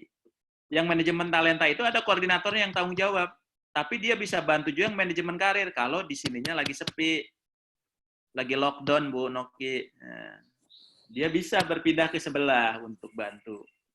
Ya, jadi lebih fleksibel. Dan tahun depan mungkin saya jadikan Mbak Ipma sebagai koordinator, karena dia ada concern untuk menyelesaikan pola karir nasional misalnya. Saya jadikan koordinator, bisa. Nah sekarang itu sedang kita susun di dalam rancangan menteri, yang kebetulan itu nanti diinisiasinya oleh kelembagaan, kebetulan kemarin substansinya dari kita. Ya, jadi mereka minta pandangan dari kita, substansinya seperti ini. Ya, kemarin sudah kita sampaikan hal yang seperti itu. Jadi nanti nggak usah khawatir karena ini masa transisi, kalau ada kegalauan, perbedaan gitu, saya Mbak Dona sering diprotes juga, Pak Aba ini jadi beda dong, yang penyetaraan, yang in-passing dengan kami yang reguler. Ya memang beda, ada orang perlakuan tertentu ketika dia diuntungkan dalam satu situasi. Anggaplah kalau kesetaraan ini jabatan fungsional perjuangan lah gitu ya. Jadi artinya memang ada perbedaan itu. Tapi nanti setelah proses ini kan cara masuknya aja yang diberikan ruang. Jadi setelah kesananya dia akan mengikuti proses yang biasa, gitu. Gitu ya, Mbak Dona. Jadi nanti tolong dikasih pengertian bahwa koordinator itu tidak permanen dan dia bisa berubah-ubah. Jadi semuanya bisa menikmati, ya, keuntungan 25% atau keuntungan kelas jabatan dan sebagainya. Dan ini kita menunggu perpresnya. Saya nggak tahu nanti kira-kira perpresnya seperti apa, tapi nikmati masa transisi itu bagi teman-teman yang dialihkan dari eselon 3-4-nya. Supaya tidak terjadi kegalauan dan kegaduhan. Nah, intinya gitu Pak Gun, supaya tidak gaduh lah gitu. Ya, Itu Mbak Ibna. Mbak Ibna Ya, kalau mau baik. nambahin boleh loh. Ya, Asal kayaknya jangan mau nambahin malah jadi nanti malah jadi ini Pak, bingung juga saya jadi host atau jadi ini Pak. asal jangan Baik. ngurangin aja kalau nambahin boleh. Baik, Pak, ini sekalian dari Kemenlu, Pak, mumpung dari sama-sama Kemenlu, silahkan Mbak Rizky ya, dari Kemenlu. Baik, Ya, terima silahkan. kasih. Selamat siang Pak Asdep, Bapak Ibu dari Kemenpan RB, dan Bapak Ibu dari KL lain. Saya Rizky dari Pusat Pembinaan Jabatan Fungsional Kemlu. Kebetulan kami posisinya yang membidangi penilaian angka kredit. Ini terkait angka kredit dan tadi Pak Asdep sempat menyinggung juga mengenai angka kredit tambahan 25% bagi eselon 3 yang dialihkan yang fungsi koordinator tadi ya Pak, sesuai dengan pasal 12 Permenpan RB-nya. Pertanyaan kami adalah apakah angka kredit 25% ini diberikan sekali saja ketika yang bersangkutan dialihkan jabatan atau mengalami penyetaraan jabatan, ataukah diberikan juga kepada tadi Bapak juga sempat menyinggung bahwa koordinator sifatnya bisa berganti-ganti ya, tidak tetap. Kalau tetap kan berarti masih berkonsep struktural itu. Nah, apakah diberikan kepada setiap orang yang kemudian ditunjuk atau beralih koordinator gitu? Seperti itu, Bapak. Ya, ya, sudah, Bu Rizky? Ya, itu saja pertanyaannya. Nah, Terima jadi kasih. yang angka kredit pertama ada dua ya. Jadi yang pertama yang 25% itu memang itu diatur di dalam Permenpan 13/2019. Jadi dia yang diberikan tugas tambahan sebagai pimpinan, nah kita analogkan koordinator pun kita berikan 25%. Lalu 25%-nya itu diberikan apa secara terus-menerus? Enggak. Koordinator itu diberikan 1 kali 25% untuk satu kali kenaikan pangkat dia. Ya. Jadi untuk 1 kali, untuk yang proses koordinator ini, ya 1 kali kenaikan pangkat. Tapi begitu juga bagi teman-teman yang di daerah terpencil dan memimpin kalau kayak dulu kepala puskesmas atau kepala apa itu juga diberikan gitu. Tapi kalau yang untuk koordinator yang ini 1 kali untuk kenaikan pangkat, Bu. 25%. Misalnya dia mau naik pangkat ke 4B, kumulatifnya berapa? Dia di situ sudah diberikan 25%. Gitu, 25%. Gitu. Jadi tidak seterusnya, Bu, ya, tidak seterusnya. Kenapa tidak diberikan seterusnya? Kan 25% di fungsional itu termasuk besar. Nanti khawatirnya kalau terus-terusan diberikan mengurangi kinerja, Bu Upi, ya. Modal awal ya Pak Aba ya, sebagai modal Bu. awal. Ya, ketika dia duduk di situ dia sudah dapat 25% sebagai koordinator. Berarti ketika, mohon izin Bapak, berarti ketika periode ini kan koordinator ini kan hanya sampai akhir 2020 ya tadi yang sebagaimana Bapak sampaikan juga, berarti ketika periode anggap saja misalnya mulai dari Juni atau dari dalam waktu dekat ini sudah dilakukan penyetaraan, kemudian ada koordinator, lalu yang bersangkutan mendapatkan 25% angka kredit, kemudian dalam periode sampai akhir tahun ini, di tengah-tengah itu kan berarti ada kemungkinan bisa beralih lagi orang lain koordinatornya. Ya. Nah, maksud saya apakah koordinator yang dialihkan ini dari pegawai A kemudian ke pegawai B, apakah pegawai B juga mendapatkan 25% tersebut atau pertama gini. Jadi kalau yang sampai Desember 2020 kan sudah pasti jadi koordinator sampai akhir tahun. Ya.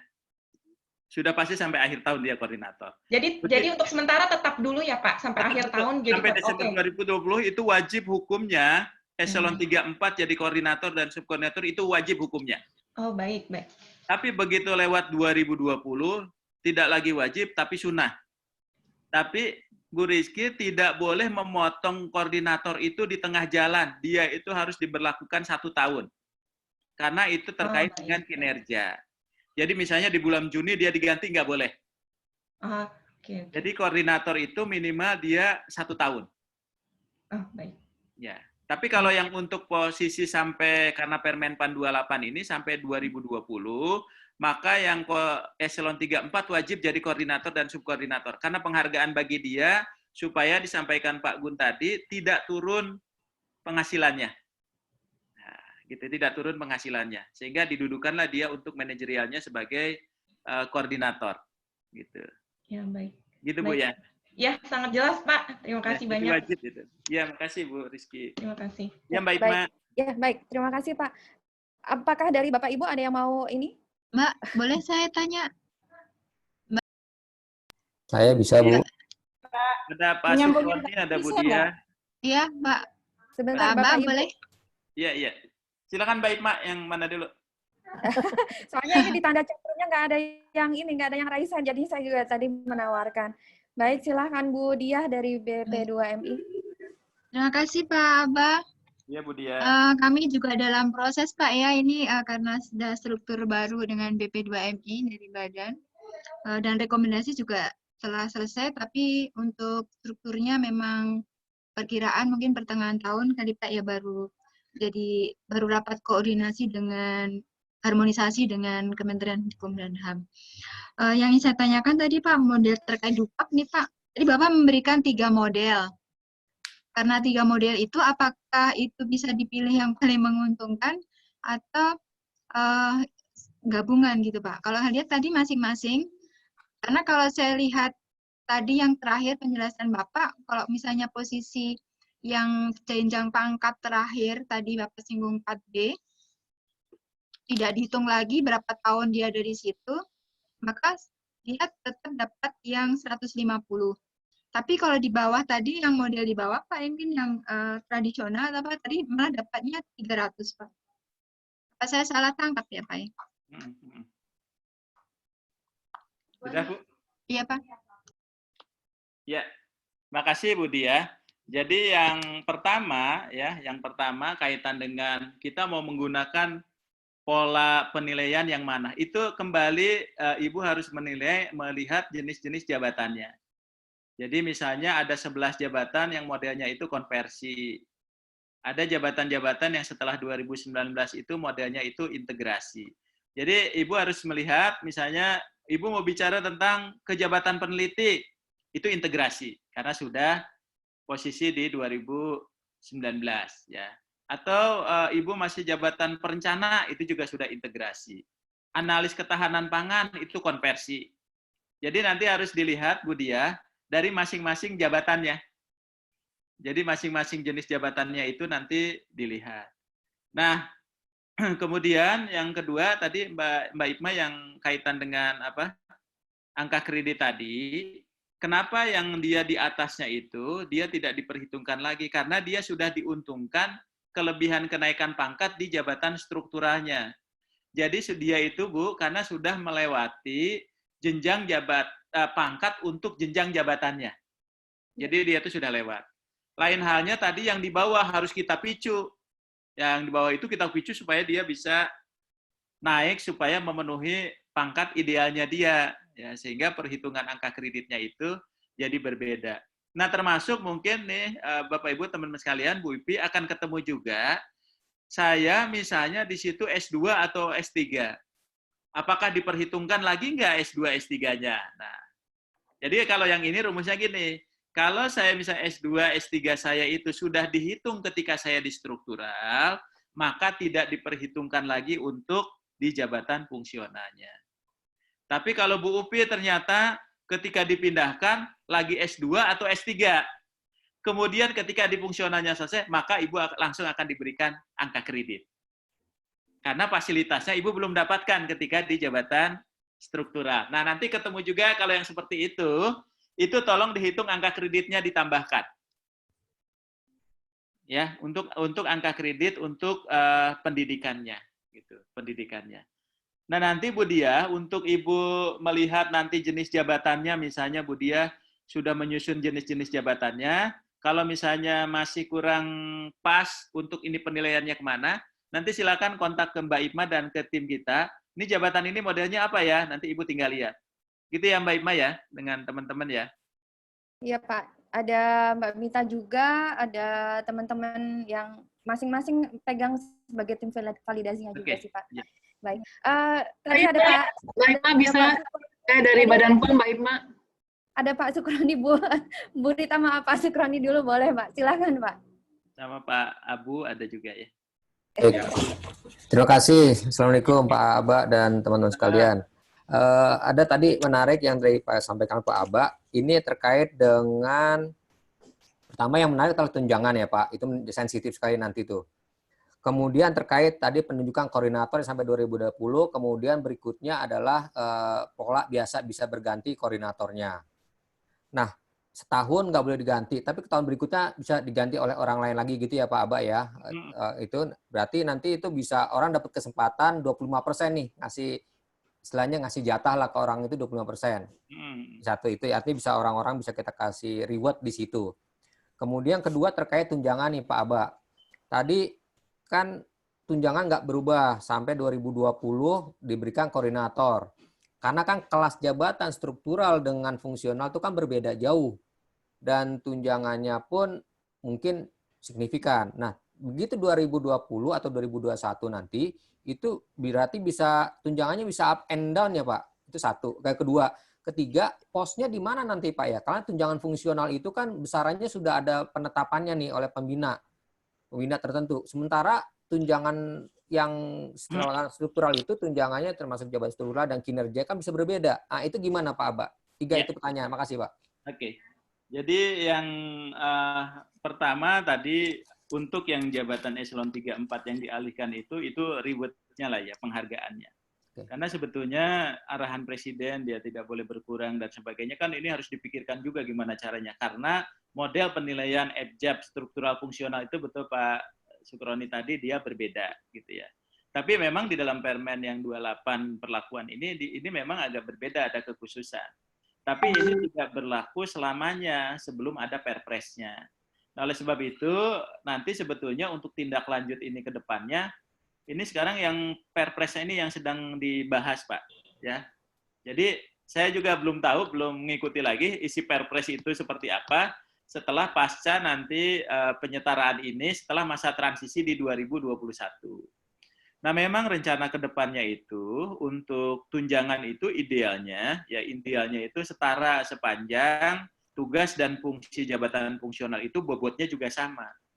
Sekarang ini kan ada kekhawatiran bahwa fungsional itu dari satu jabatan dengan jabatan lain ini bobotnya besar walaupun sama-sama jenjang madya, sama-sama jenjang utama sehingga kelas dan tunjangan fungsionalnya itu berbeda. Nah, inilah yang jadi kajian sebenarnya Pak Roni. Karena dengan basis jabatan kita sekarang ini di fungsional, maka harus jadi perhatian juga fokus. Kalau misalnya saya analogkan, misalnya Pak Gindar itu eselon 3, Pak Sukroni eselon 3. Pak Sukroni itu kerjanya lebih berat dari Pak Gindar. Tunjangan jabatannya sama nggak Pak? Sama, karena basisnya jabatan. Kan gitu ya? Karena basisnya jabatan. Tapi begitu fungsional, saya ahli madya, Pak Sukroni ahli madya. Bisa beda nggak? Bisa beda, padahal filosofinya sama-sama tunjangan jabatan. Nah, hal-hal yang ini yang barangkali yang nanti jadi pembahasan lebih lanjut, Pak. Saya belum tahu nanti ke depannya seperti apa, tapi nanti payung hukumnya itu dengan Perpres. Nah, harapan sih dengan Perpres itu ada penyamaan, Pak, tidak ada lagi perbedaan, sehingga kita tidak ada diskursus lagi tentang jabatan ini lebih besar, ini lebih penting, dan sebagainya, sehingga orang itu, jabatan itu tidak lagi milih, tapi dasarnya memang penugasan. Karena saya mau tugas di sini juga dapatnya sama, di sini juga sama, ngapain harus milih. Nah, itulah yang memang jadi persoalan kita. Sisi lain, kita yang anggaran terbatas dan sebagainya lah, klasik lah. Tapi yang jelas nanti memang ini harus ada aturannya, Pak. Karena setelah 2021 itu, kemungkinan ketika membahas anggaran, mungkin saja di keuangan tidak menyetujui dengan yang sekelas. Karena memang ketika dilakukan EJAB, metodenya berbeda. Saya setuju, Pak. Kalau memang sampai 2020, kita ada alasannya. Karena ini arahan Presiden, kemudian diangkat sebagai ini, masa transisi, dan sebagainya. Tapi 2021, nah ini memang yang harus kita pikirkan. Mudah-mudahan sih harapannya, di tahun 2020 ini Perpresnya selesai gitu ya. Mbak Iman, tolong update-nya untuk yang Perpres itu kalau ada perkembangan gitu ya. Nah, itu Pak Roni, saya setuju. Memang 2021 kita belum tahu nih Pak. Ya, karena nanti tahun anggaran baru, kemudian tapi kalau payung hukumnya sudah ada aman Pak. Tapi kalau sekarang belum. Tapi yang kita selamatkan sampai 2020 dulu lah. Ya, oke, ini karena kalau mazhabnya keuangan nih Pak Aba, misalkan nih bulan Juni saya menyangkat eselon-eselon yang akan disetarakan. Nah, bunyi nanti kan harus bunyi itu Pak, tunjangannya bukan tunjangan struktural gitu maksud saya. Itu dasar pegangan kita hukumnya di mana ya Pak? Kalau di kami bunyi. Tapi yang memang yang disetarakan dengan koordinator. Jadi di SK-nya memang harus bunyi Pak. Oh, oke. Oh, harus bunyi Pak di situ. Betul. Kelasnya apa gitu harus bunyi, jabatannya sebagai koordinator bunyi Pak. Nilainya juga nanti bunyi juga di situ. Iya. Jadi seperti tempat saya itu semuanya masih dapat yang setara. Oh, oke, nanti lanjut. Dan masih bisa dibayar. Nanti bisa dilihat Pak yang contoh di kita gitu. Tapi beda dengan yang pelantikan Pak Sukroni kemarin ya. Kalau kemarin karena impasi. Beda. Kemarin impasi ya. Oke. Iya Pak. Baik Mbak mau nambahin? Ya. Baik, terima kasih Pak. Saya nambahin yang nanyain aja Pak. Tapi ini Bapak agak mau cahayanya agak sedikit backlight Pak, jadi nggak kelihatan muka bahagia aja Pak. Nyalain lampunya dulu. Baik. Ya, sambil menunggu Bapak Ibu, saya izin mengingatkan Bapak Ibu untuk dapat mengisi daftar hadir yang linknya sudah saya share tadi. Nah, alhamdulillah Pak, kelihatan nih Pak segernya Pak. Ya. Bapak kayak nggak puasa nih Pak di segernya. Baik, Bapak mohon izin, ini ada Pak Abu kayak yang puasa ya, sama saya Pak Abu. Nanya Pak, boleh nanya. Pak, ini saya izin, ada tiga penanya Pak. Saya mohon izin kali ini sekaligus mungkin nanti ya Pak ya jawabannya. Jadi biar tiga penanya dulu yang menyampaikan pertanyaan masing-masing. Ada Bu Upik Jamil, kemudian ada Bu Rita dari BPOM, dan ada Bu Tini dari KKP. Saya berikan kesempatan yang pertama untuk Bu Upik, nanti dilanjutkan dengan Bu Rita, kemudian nanti dengan Bu Tini. Baik, silahkan Bu Upik. Bu Upi belum di... Halo, Bu Upi? Sudah, Pak? Ya. Sudah di... Ya, Bu Upi, silahkan. Ya, makasih Bu Imam, makasih Pak Aba, Bapak dan Ibu. Ya, Bu. Saya ini Pak, karena sudah jelas sekali ya penjelasan Pak Aba, jadi saya nggak jadi bertanya, karena tadi prinsipnya hampir sama tadi yang disampaikan Bu Noki, Pak. Kami kan sudah menyampaikan ke Kemenpan ya Pak ya, namun penataan organisasi belum selesai.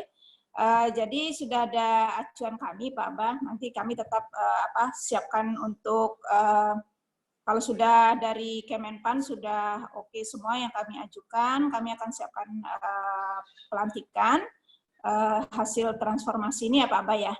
Ya Bu. Baik Bu.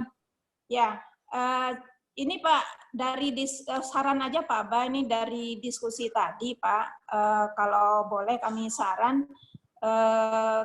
Kalau bisa ada surat Pak dari Kemenpan sebagai acuan bagi kami Pak di KL ini, contohnya tadi misalnya terkait masalah koordinator, kemudian batasan terkait pengaturan Permen 28, kemudian bahwa tadi juga Pak Abah sampaikan semua yang pejabat yang ditransformasikan itu, pejabat administrasi itu wajib hukumnya dia diangkat sebagai sebagai koordinator ya Pak ya tadi ya.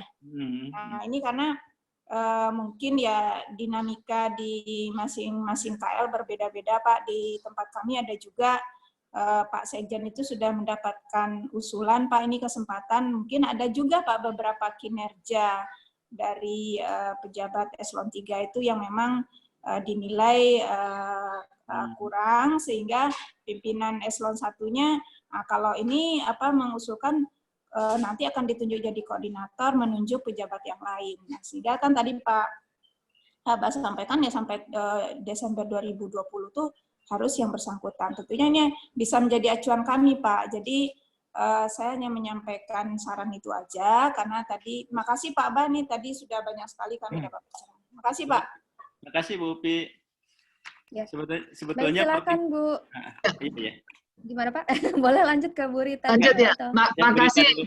Nanti saya ingin ke Bu Upi juga. Makasih Pak Aba atas kesempatannya. Jadi sebenarnya ada sebagian terjawab sih Pak Aba, tapi contoh nomor 1, kami juga dalam posisi paralel mengajukan penyetaraan sekaligus restrukturisasi. Bu Rita kurang jelas, Bu Rita, mungkin karena maskernya kali harus dibuka. Kurang jelas. Nah, kalau gitu jelas. Soalnya... Tadi suaranya sih jelas, cuman Bu Ritanya nggak jelas. Lagi di kantor pasalnya lagi. WFO. Maaf Pak, kami di Badan POM juga melakukan paralel antara usulan penyetaraan dengan restrukturisasi.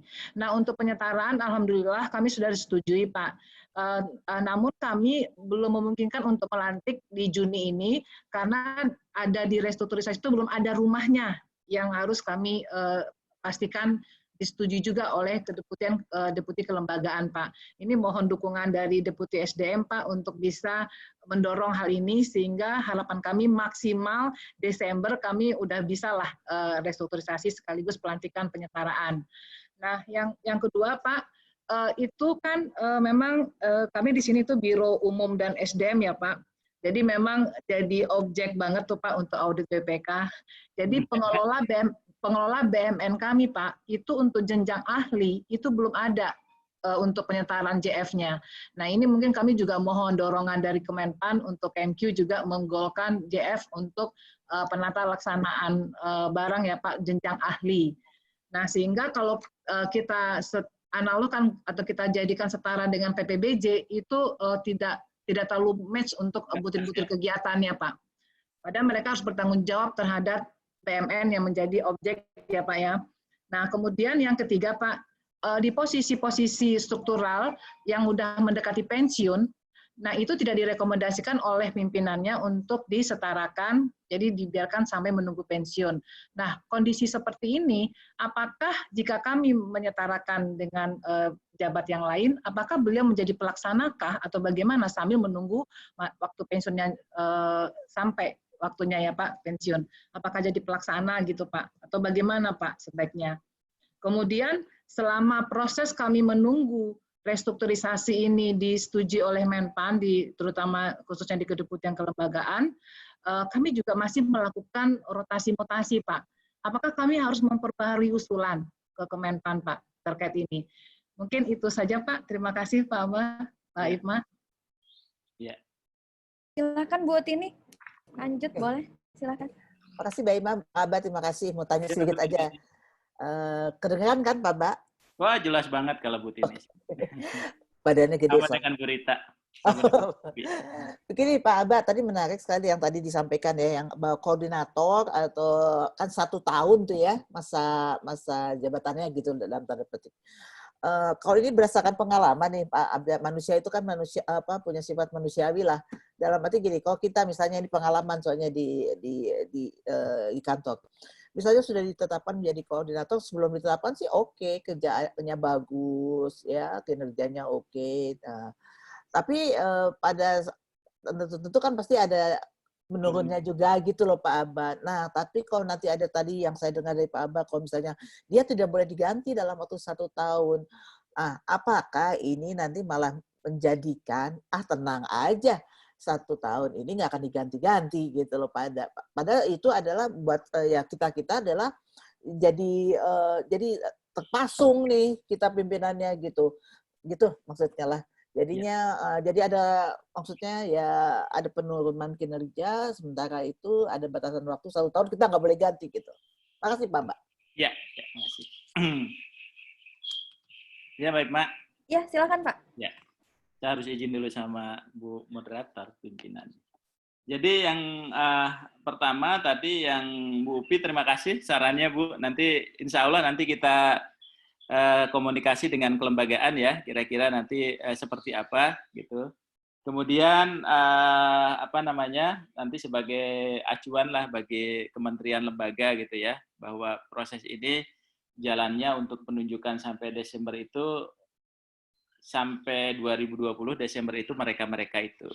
Karena memang prinsipnya prinsip kemanusiaan juga sih sebetulnya. Jadi supaya tidak terjadi kegaduhan, mereka tetap merasa dalam posisi yang kira-kira ada keseimbangan lah. Sebenarnya prinsipnya tuh Itu. Kemudian yang kedua alasannya supaya ya kalau dikasihin beban koordinator, kalau FJAM-nya yang deket-deketin manajerial lah, dengan deketin yang strukturalnya, sehingga ketika kaitan dengan keuangan dia bisa berjalan. Sebetulnya itu yang apa prinsip-prinsip dasarnya. Makanya kalau dia setelah duduk ya berlaku hukum yang normal kan gitu ya. Kemudian yang selanjutnya yang Bu Rita ya, Bu Rita ini tiap hari ke kantor ya? Ya. Yang kaitan dengan tadi yang paralel belum ada rumah jabatannya. Jadi sebetulnya yang kaitan dengan rumah jabatan itu bahwa posisi teman-teman yang disetarakan itu jabatan yang existingnya dia, Bu. Makanya setelah ini Ibu boleh menata orang itu mau dipindahkan kemana, ke rumah jabatan yang pas boleh. Sepanjang sesuai dengan kompetensinya. Jadi nggak usah khawatir yang untuk itu. Ya, jadi artinya yang penting prinsip kami bahwa penyetaraan jabatan itu jabatan dia yang sesuai ke jabatan fungsional apa. Persoalan nanti sudah dilantik Ibu mau dicocokkan karena ada penataan organisasi, ya itu dilakukan. Ya, sebagaimana arahan Pak Sesmen tadi harus ada penataan SDM dan kelembagaan termasuk formasinya, Bu. Nanti Ibu boleh, yang penting Ibu tidak disalahkan pegawai, Anda sudah kita setarakan dan sudah dapat fasilitas. Persoalan nanti misalnya dia ditempatkan di tempat yang pas, itu kebijakan silakan di internal Ibu. Nah, kemudian yang untuk tadi kaitan dengan jabatan bidang apa penata laksana barang yang BMN, sekarang keuangan sedang memproses ya Mbak Ikma ya untuk itu ya. Untuk yang keahliannya. Saya selalu ditanyakan oleh teman-teman, Pak Aba, ini kami fungsionalnya nggak ada gitu. Karena memang ketika kami membangun jabatan fungsional itu bukan diperuntukkan untuk eselon 3-4. Bukan untuk nampung eselon 3-4, tapi memang ini jabatan yang berbeda. Tapi dengan kondisi yang seperti ini, itu harus disiapkan. Nah, oleh sebab itu, ketika ketemu teman-teman misalnya dia masih optimal di jabatan strukturalnya dan Ibu bisa pertahankan jabatan itu di bidang BMN, ya silahkan Bu, berarti orang itu masih di situ. Kan gitu ya. Tapi kalau mau dialihkan dulu sambil menunggu itu, boleh ke jabatan yang kira-kira satu rumpun, kemudian ketika peralihannya itu nanti bisa dilakukan. Karena kami itu, saya sudah nugaskan Mbak Ikma supaya nyusun pola karir untuk fungsional satu ke fungsional yang lainnya. Ya. Karena kalau kasihan kalau misalnya saya tempatnya di kepegawaian, saya dimutasi ke perencanaan, gimana mau pindah jadi perencana? Kan nggak diperbolehkan oleh Permenpannya. Nah, nanti kita secara nasional kita atur di dalam Permenpan tersendiri. Ya, makanya kita ubah lagi walaupun itu sudah di Kumham. Kemudian ini bagaimana yang tidak direkomendasikan? Yang tidak direkomendasikan itu hitungan bulan kan ya Bu ya? Nggak ada yang tahunan kan ya? Hitungan bulan. Ya artinya kalau yang lebih tahu bahwa orang itu perlu didudukan ke dalam jabatan fungsional atau tidak kan memang atasannya nanti melalui PYB. Ya melalui Pak Sesmennya. Nah, artinya kalau dia posisinya itu ya mungkin dia sampai pensiun di situ, maka dia tetap akan dipensiun di posisi 58 tahun. Apakah dia jadi pelaksana? Kan kebetulan sekarang organisasinya masih belum diubah kan? Berarti biarkan aja dia di jabatan strukturalnya sampai selesai. Tapi begitu selesai, kemudian jadi pelaksana, masalah enggak masalah, Ibu dijamin oleh PP 11. Orang itu walaupun menggugat, posisi Ibu itu masih kuat karena dijamin oleh PP 11. Ketika ada penataan organisasi, kemudian orang itu tidak bisa dapat jabatan, dia jadi pelaksana, bahkan jadi berhenti, enggak ada masalah. Karena memang ada kebijakan pemerintah kaitan dengan penataan organisasi. Gitu. Tapi kalau dalam posisi sekarang, jabatan eselon 4-nya, 3-nya masih ada, biarkan aja dia duduk di situ. Begitu organisasi selesai, dia dia tidak terkena, alasannya jelas karena penataan organisasi dan itu dijamin oleh PP 11 gitu ya. Kemudian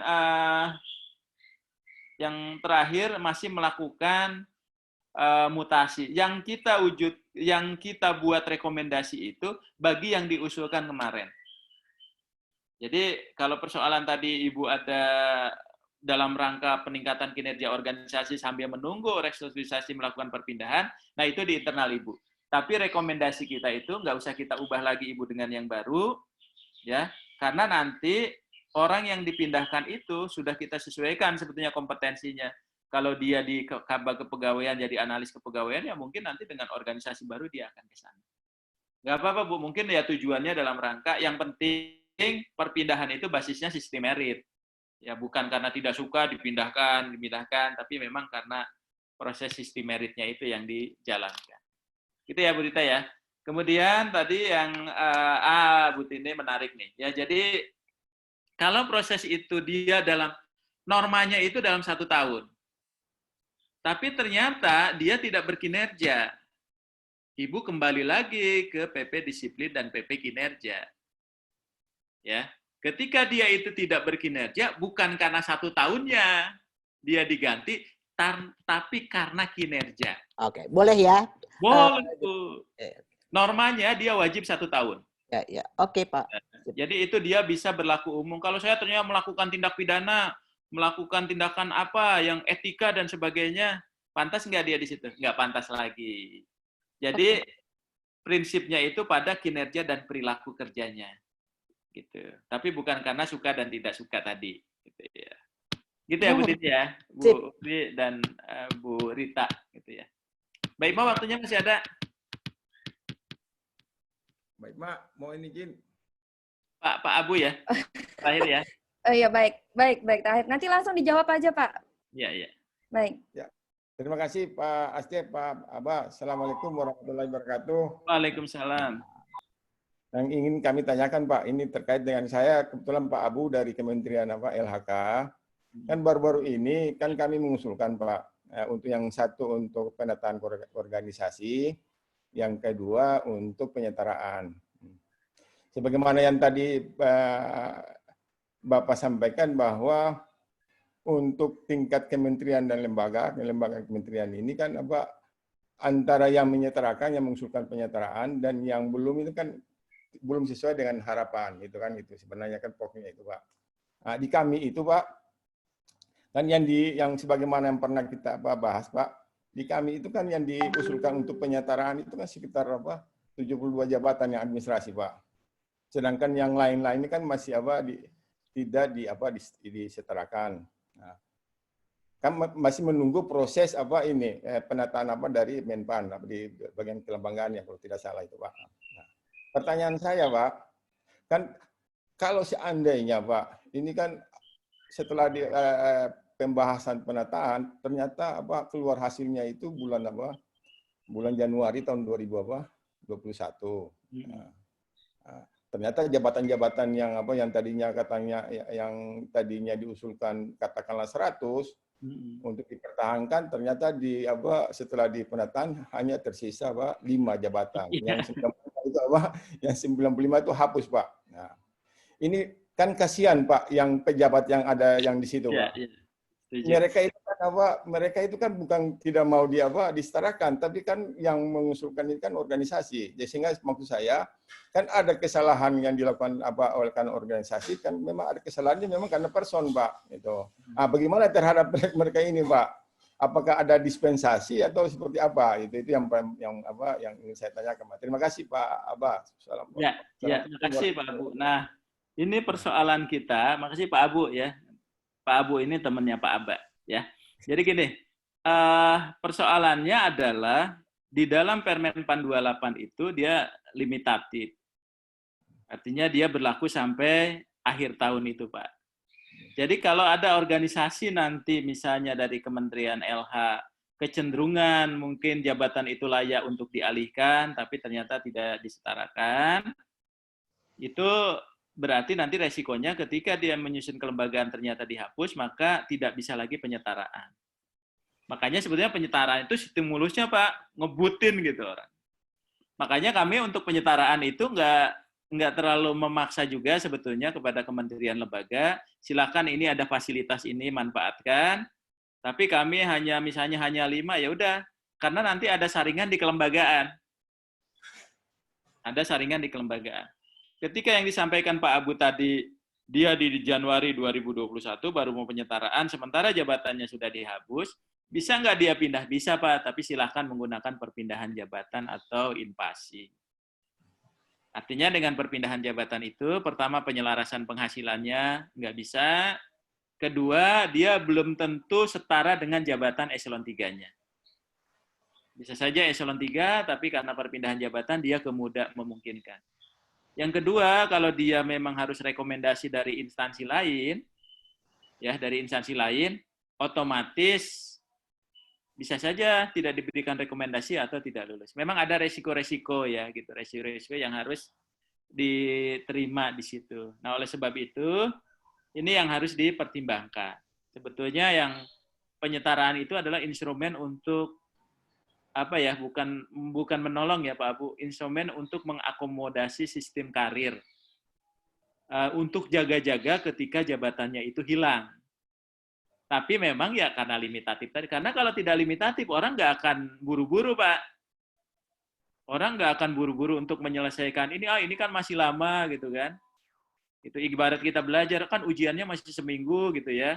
Jadi akhirnya belajarnya subuh, kan gitu ya.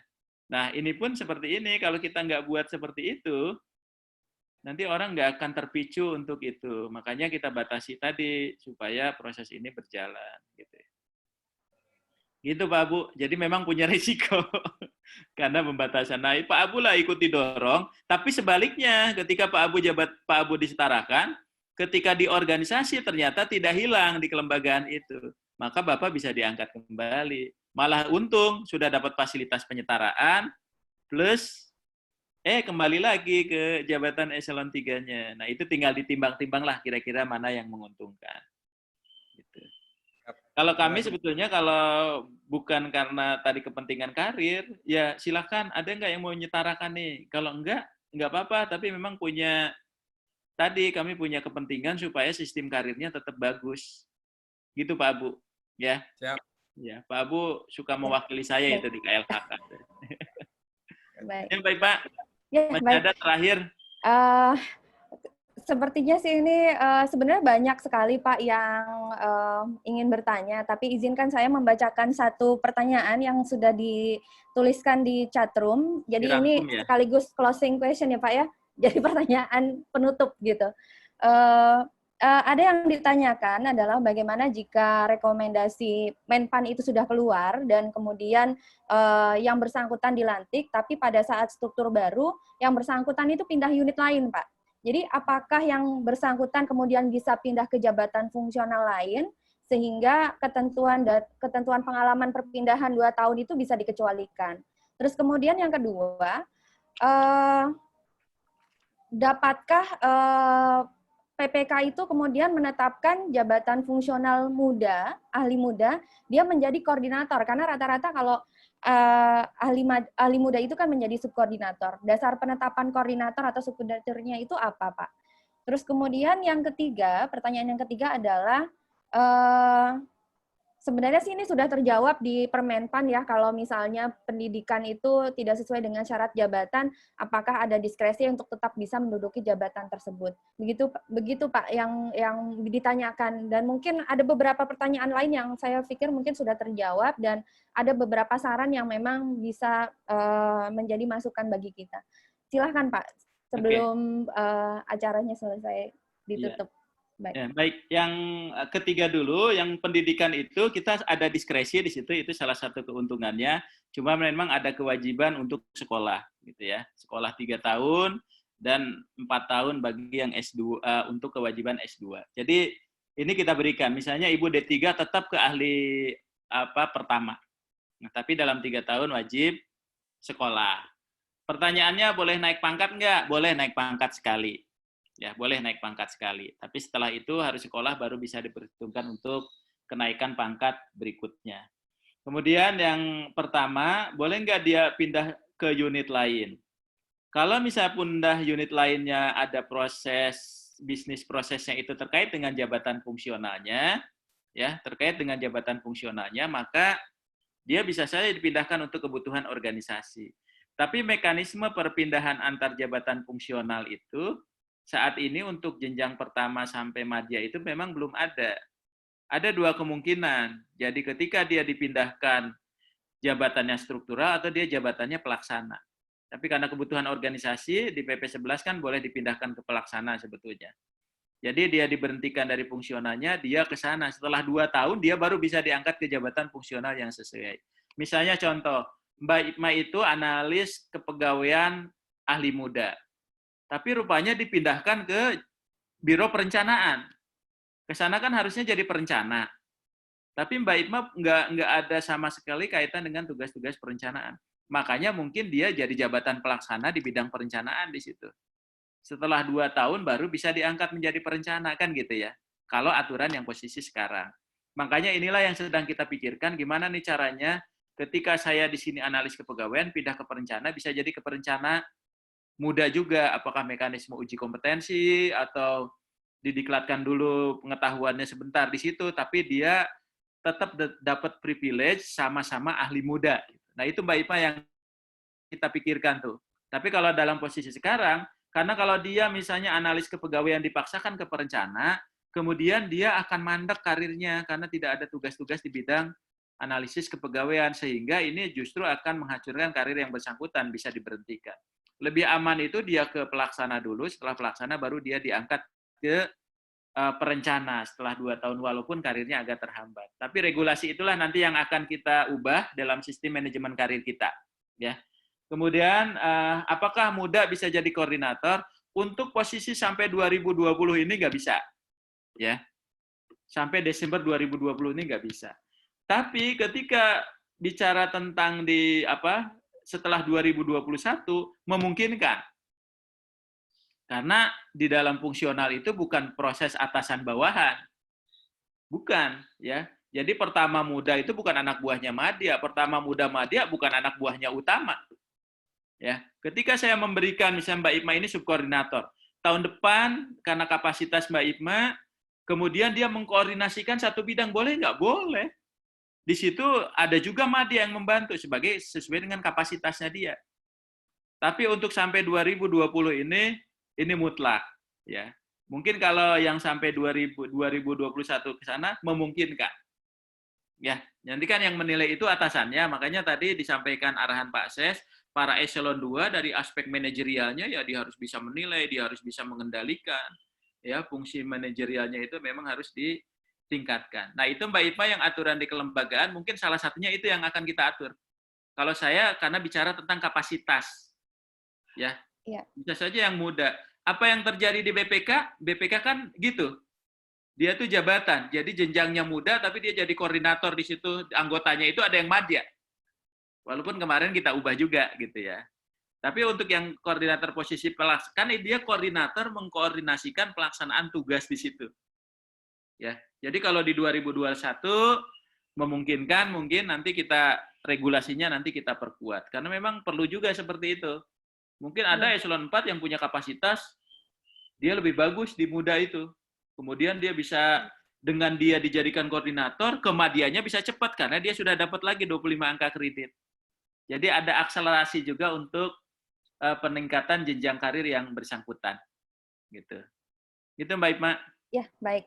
Terima kasih.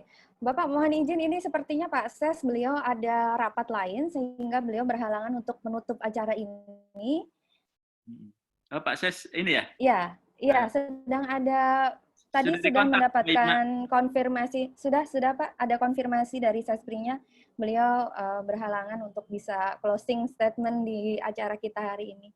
Jadi mungkin kira-kira, jika Bapak berkenan sekalian untuk closing, Pak. Baik. Closingnya belum buka puasa ya? Oh iya, siap Pak, baik. Ya. Baik, Bapak Ibu sekalian, saya kira yang pertama, terima kasih, nih Pak Asep juga ada ya, kemudian Pak Dalu juga ada, nih Pak Dalu apa kabar? Ya, Pak Wawan, teman-teman Bu Tri, Bu Nur, ada juga ya Pak Heru ya. Ya, semuanya ada nih komplit. Terima kasih atas kehadiran Bapak Ibu sekalian. Jadi artinya kalau Bapak Ibu nanti akan berproses ini, Pak Gun juga terima kasih. Teman-teman sekalian silakan nanti bisa menghubungi ya ke kami dan tim kami ya. Kita terbuka kapan saja. Termasuk juga yang masih dalam proses validasi. Jadi kalau memang kita mau pertemuan, silakan karena Pak Ses juga menyarankan silakan Pak Abah divalidasi dulu, kita ngobrol. Kemarin kami Dengan Bu Upi itu hampir 3 jam ya Bu Upi ya kemarin nggak terasa sampai berjam-jam, tapi alhamdulillah hasilnya. Prof Asep juga. Tuntas ya Pak, tuntas. Yang penting tuntas selesai. Tuntas ya sampai 3 jam. Tahu-tahu sudah beduk maghrib kemarin tuh Pak Heru ya gitu. Jadi terima kasih. Nanti kami tunggu kalau ada hal yang perlu kita konsultasikan, kita nanti kita diskusikan. Dan memang untuk yang angka kredit yang tadi itu silahkan bisa digunakan, ya bisa digunakan. Mungkin kalau untuk mempertegas kita bikin surat, Mbak Igma sampaikan kepada kementerian dan lembaga. Termasuk tadi ada saran dari Bu Upi juga. Saya kira itu Bapak Ibu sekalian. Terima kasih. Mohon maaf kalau ada hal yang kurang berkenan. Semoga semuanya sehat dan selamat berbuka puasa. Sebentar lagi, jalan-jalan sebentar kayaknya sudah beduk. Mohon maaf kalau ada yang kurang berkenan. Pak Ses, kalau masih ada, terima kasih. Kami akhiri ya, Mbak Igma ya. Kami akhiri. Assalamualaikum warahmatullahi wabarakatuh. Pak Roni, terima kasih. Waalaikumsalam. Terima kasih, Pak. Dia, Rita, Pak Gun, Pak Asep. Terima kasih. Noki. Makasih. TSSN. Terima kasih Pak Aba. Nanti kita ketemu lagi. Ya, baik, terima kasih Pak Aba atas closing statement-nya Pak. Izinkan saya kembali mengingatkan Bapak Ibu terkait dengan bahan rapat. Dapat di-download, sudah kami share di chatroom, dapat di-download, tapi mungkin ada beberapa Bapak Ibu yang mungkin mengalami kendala, hambatan dalam mendownload, nanti kan kami share, dan linknya akan kami sampaikan melalui email. Dan kami mohon juga Bapak Ibu berkenan untuk dapat mengisi daftar hadir. Dan sekali lagi terima kasih atas partisipasi Bapak Ibu. Mohon maaf saya sebagai pembawa acara ya. Kami mengucapkan mohon maaf apabila ada kekurangannya. Izinkan satu pantun. Bunga dedap di atas para, anak dusun pasang pelita. Kalau tersilap berbicara, gemari disusun, maaf dipinta. Selamat menyambut Hari Raya Idul Fitri Bapak Ibu. Terima kasih, mohon maaf lahir dan batin. Terima kasih Mbak Dia, Pak Aba. Assalamualaikum warahmatullahi wabarakatuh. Prof Asep, kawan Bu Nur, Pak Heru. Iya Bu Noki. Ya, Pak Heru, apa kabar? Baik. Saya izin close untuk meetingnya Pak ya. Terima kasih. Terima kasih.